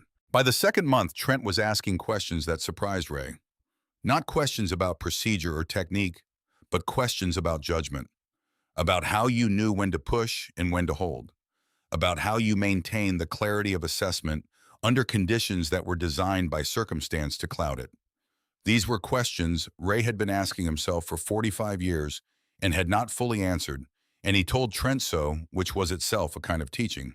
Nora Bates, one of the four women in the group, had a gift for reading weather and its relationship to terrain that she had not known was a professional skill until Vera identified it and began developing it. She could look at a slope and tell you not just what it was doing now, but what it had been doing for the past week, based on evidence most people walk past without seeing. Vera spent considerable time with Nora on mountain terrain assessment, taking her out to actual sites in the Rockies, and working through real conditions. And what came back from those sessions was not just a more skilled engineer, but a person who understood that the mountain was always communicating, and that the only question was whether you had learned its language. The program ran for 3 months. Then Titan Recovery asked for 3 more. Then they asked for the rest of the year. The failure rate dropped through the spring and into summer, with a consistency that Sandra Moss described in a company report as statistically anomalous, meaning she had no prior model for how to understand a failure rate that kept approaching zero without ever appearing to plateau. But Ray understood it. You did not get to zero by getting better at the same things. You got to zero by adding dimensions to your understanding of what the work required. The young engineers were adding those dimensions week by week, building on their technical foundations, something that the foundations alone could not support the capacity to be surprised by a situation and respond to the surprise as information rather than as threat. Over 4 consecutive months in the spring, the failure rate was zero. Not a single vehicle that was not recovered. Not a single family that did not get their person back. Sandra Moss called Ray on the last day of that 4-month run and told him this, and he listened and said that was good. And she said that was an understatement. And he said yes, probably, and she laughed. Trent Albright completed 11 complex recoveries in the first 6 months of the program, including one on a particularly challenging site outside Durango that Cole Harmon, evaluating the pre-operation assessment, described as the kind of problem that 6 months ago he would have declared unworkable. Trent had approached it the way Ray had approached the I-70 scene, walking the perimeter, testing the soil, looking for what was actually there, rather than what the GPS data said should be there. He had found an anchor point that his instruments had not identified and used it to create a staged extraction over the course of 4 hours that brought the vehicle and its driver safely to the surface. Ray watched the report on that extraction with the particular quality of attention he gave to work, done well, the full attention of a craftsman who knows what he is looking at. He read the assessment twice. Then he set it down and sat for a while in his kitchen with a cup of coffee and the mountains out the window and the autocar visible through the bay door. He was feeling something he had been slowly learning to recognize over the preceding months. Something that was not the payment of a debt. Something that did not have the quality of obligation or the weight of guilt. Something lighter than those things, but more durable. Something that might, over time and with continued attention, come to resemble what Claire had meant when she wrote the word grace. The ceremony was held in April at a hotel ballroom in Denver. 200 people, industry professionals and engineers and operations managers, and a few journalists. The kind of industry recognition event that Ray would normally have found a reason to avoid. Cole had insisted. Sandra Moss had insisted. Dana had driven up from Glenwood Springs specifically to make sure he attended, which had been the decisive factor. Ray wore his cleanest jeans and a button-up shirt and the Road Ghost jacket. The patch on the back faded but legible, because some things you wear to remind yourself of what you are made of and where it comes from. He stood with Vera and Earl at the back of the room while the ceremony organized itself, the three of them identifiable in the crowd by the combination of their age and their posture, and the fact that they all stood with their weight distributed the way people distribute their weight when they have spent decades on uncertain terrain ready to shift in any direction. Earl said, "This is very shiny." Vera said, "It is." Ray said, "It will be over in an hour." Sandra Moss took the stage. She spoke about the failure rate. She spoke about the zero. She spoke about what it meant in human terms, the families that had received calls that said, "Come to the hospital," rather than "come to identify." She said these things plainly without the promotional inflation that sometimes entered these settings, and Ray found himself listening rather than waiting for it to end. She said, "The knowledge that these three operators have passed on to our teams is not the kind of knowledge that appears in training manuals or certification curricula. It is the knowledge that comes from decades of showing up when the situation is worst and finding a way through it anyway. It is knowledge that cannot be systematized, but can be transmitted person to person, experienced hand to learning hand, which is the only way it has ever been transmitted since the first person who knew how to do something hard stood beside the first person who needed to learn. The three of them were called to the stage. Ray walked up with the particular walk he had always had, steady and without hurry, the walk that had been the same at 23 as it was at 68, the walk of a man who was going somewhere he intended to arrive at. Sandra Moss handed each of them a medal. She announced the scholarship in their names, 3 recipients per year, full sponsorship into the recovery profession, a path into this work that had not existed formally before. She said that the legacy was not just the lives saved, but the lives that would be saved by the people they had taught and the people those people would teach in the years ahead. The transmission continuing outward through time, in the way that knowledge transmitted from hand to hand always does, becoming something larger than any of the individual hands that carried it. Ray stood at the microphone. He looked out at the room. He saw Cole in the front row with the particular expression that had been on his face since the hospital visit. The expression of a man who had revised his foundational assumptions and was living in the world that revision had produced, finding it larger and more navigable than the previous one. He saw Trent Albright 3 rows back, sitting straight, paying attention in the way he now always paid attention. He saw Dana Reeves in her uniform near the back, beaming in a way she would probably deny if asked about it later. He saw Nora Bates beside Trent, and the quiet focus on her face that had become its characteristic expression over the months of the program. He saw Vera beside him on the stage, and she was looking at the room and not at him, but her shoulder was 2 inches from his shoulder, and had been for the entire time they had been standing there, and the 2 inches felt like something deliberate, the calibrated distance of a woman who was giving something time to become what it was going to become. Ray cleared his throat. He said, "I am not a person who is good at speeches. What I am good at is work. So I will be brief. 45 years ago, I lost my best friend on a highway in the rain because I did not stop to look back. That loss became the reason I spent 45 years making sure other people's losses did not compound the way mine did. For most of those years, I understood what I was doing as a debt, a payment I owed that could never fully be paid." He paused. He said, "A woman I loved for 39 years left me a letter I did not read for 6 years. When I finally read it, she told me that what I had been calling debt was not debt. It was something else." He held up the medal. He said, "This belongs to Tommy Raines. It belongs to Clara Callahan. It belongs to Scott Langley, who is home with his wife tonight because a rancher named Gerald Polk made a choice on a Texas highway in 1979 that set in motion everything that followed." He looked at Cole. "And it belongs to the people in this room who are going to carry this work forward when I am not here to do it anymore." He stepped back. The room rose. After the ceremony, people wanted photographs and handshakes and the chance to say things they had been saving.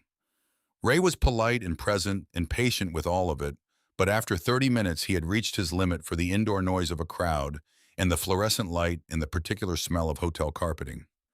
Vera appeared beside him with the precision of a person who had been tracking his tolerance and knew exactly when it was about to expire. She said, "Come on." They slipped out a side door into the April night. The air outside was cold with the particular quality of cold that carried spring underneath it. The cold of a season in transition, still holding its position, but beginning to yield. The mountains were visible in the distance, the peaks still showing snow, the sky above them full of stars.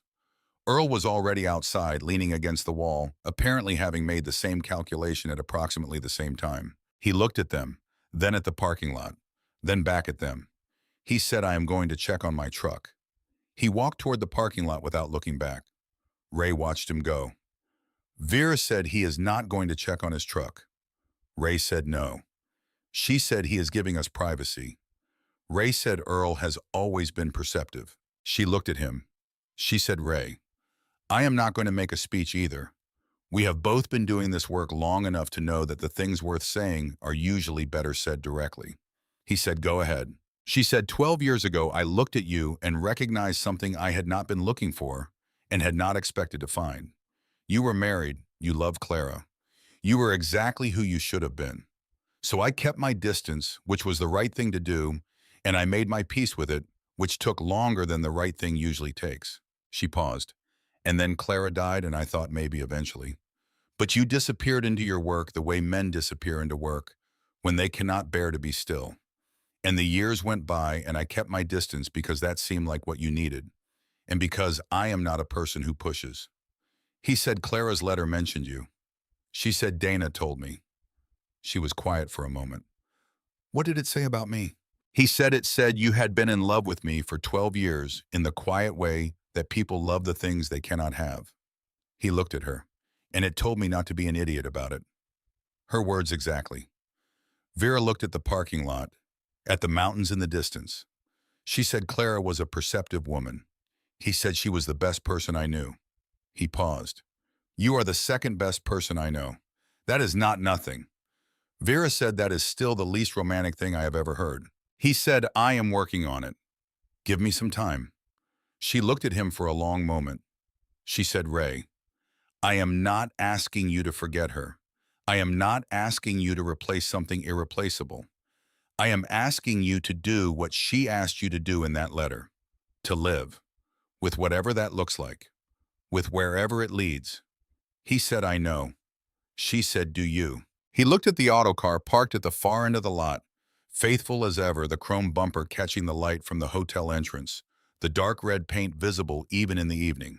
76 years old, still running, still ready. He said, I would like to drive you somewhere. Not anywhere specific. Just drive. The way I used to drive when it meant something beyond getting to a destination. She looked at the autocar. She looked at him. She said in that thing. He said in that thing.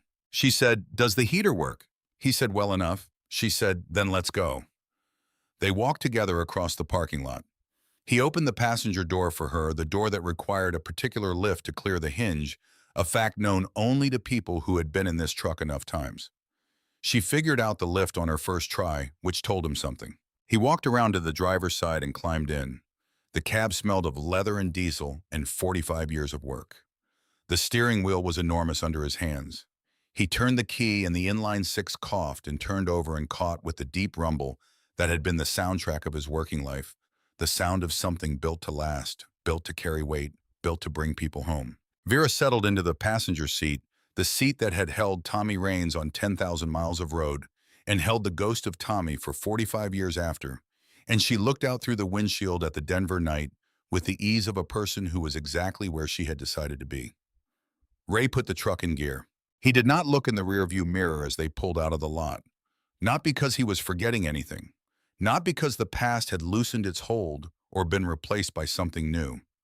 Tommy was still there, would always be there, the 3 seconds on Highway 287, still part of the structure of everything he was and everything he had built from that night forward. Clara was still there in the letter in his breast pocket, and in the photograph on the mantle, and in the specific way he understood what it meant to love someone completely and be loved completely in return. They were with him. They would always be with him. But they were in the past, which was where they belonged, and he was here on a road at night in April, with the mountains rising on either side, and the headlamps of the autocar cutting through the dark ahead, and the person beside him was not a ghost. She was real. She was present. She was looking forward. He thought about the photograph on the bulletin board in his garage, the 2 young men on motorcycles grinning at the camera. He thought about the morning he had stood in front of it and said, still here. Tommy still trying to make it right. He thought about all the mornings he had said those words and all the rescues that had come after them and all the weight he had carried through every one of them. And he thought about what Clara had written, her careful, precise handwriting, filling both sides of a single sheet of paper, the words she had been saving for the moment when he was ready to receive them. You are not a man in debt. You are a man who made something extraordinary from something terrible. He had been carrying a stone for 45 years. He would not put it down tonight. He was not sure he would ever put it down completely, and he was no longer sure he needed to. The stone had its purpose. It had made him who he was. It had saved 51 lives. It had led to this night and this road, and the person in the seat beside him looking out at the Denver night with the ease of someone who has waited long enough to know how to receive what she waited for. But Clara had also written something else, something that changed the weight of the stone without removing it. Those 51 people are not payments on a debt. They are proof that you chose to make something good from something terrible. That is not penance, my love. That is grace. So was he. The autocar rolled through the Denver night, the engine steady and unhurried, the cable secure on the drum behind them, everything in its place and ready the way it had always been ready for whatever the road required next. Vera said quietly, not looking away from the road ahead, "Where are we going?" Ray said, "I don't know yet." She nodded as if this were the answer she had been hoping for. The mountains rose on either side, ancient and enormous, holding everything they had ever held: the storms and the seasons and the long, patient accumulation of years. Somewhere out there on Highway 287, the pavement still held the particular geography of a March night. In 1979, the puddle and the rain, and 3 seconds of forward motion that had changed everything. The road remembered, even if it did not speak. But the road also went forward, always forward. That was the thing about roads, the thing Ray had known since he was 15 years old, and Tommy Raines had first suggested they get on their bikes and ride towards something neither of them could name. Roads went forward. You could grieve what was behind you and still go forward. You could carry the past and still move through the present. You could honor the dead by choosing each day to live in a way that made their memories something more than loss. He had 51 people who were alive because he had learned that. 51 families who had gotten their person back. And somewhere ahead in the months and years that remained to him, there were more calls that would come in and more impossible situations that the computers would declare unworkable, and he would drive toward them in this truck with its 76-year-old engine and its new cable and its 45 years of accumulated knowledge, and he would look at the terrain with his own eyes and find what the data had missed. That was the work. It was always the work. But it was not the debt anymore. Clara had been right about that. It had never been the debt. It had always been the grace, the difficult daily choice to make something worthy out of something broken, to keep looking back long enough to warn the people behind you to be the one who did not ride away. The engine hummed, the cable was secure, the road stretched out ahead of them into whatever came next, and Ray Callahan drove into it without looking in the mirror, carrying everything he needed to carry, and nothing more, ready for the next call. Ready for the next impossible thing, alive, in the way that people are alive when they have finally stopped running from the thing that made them.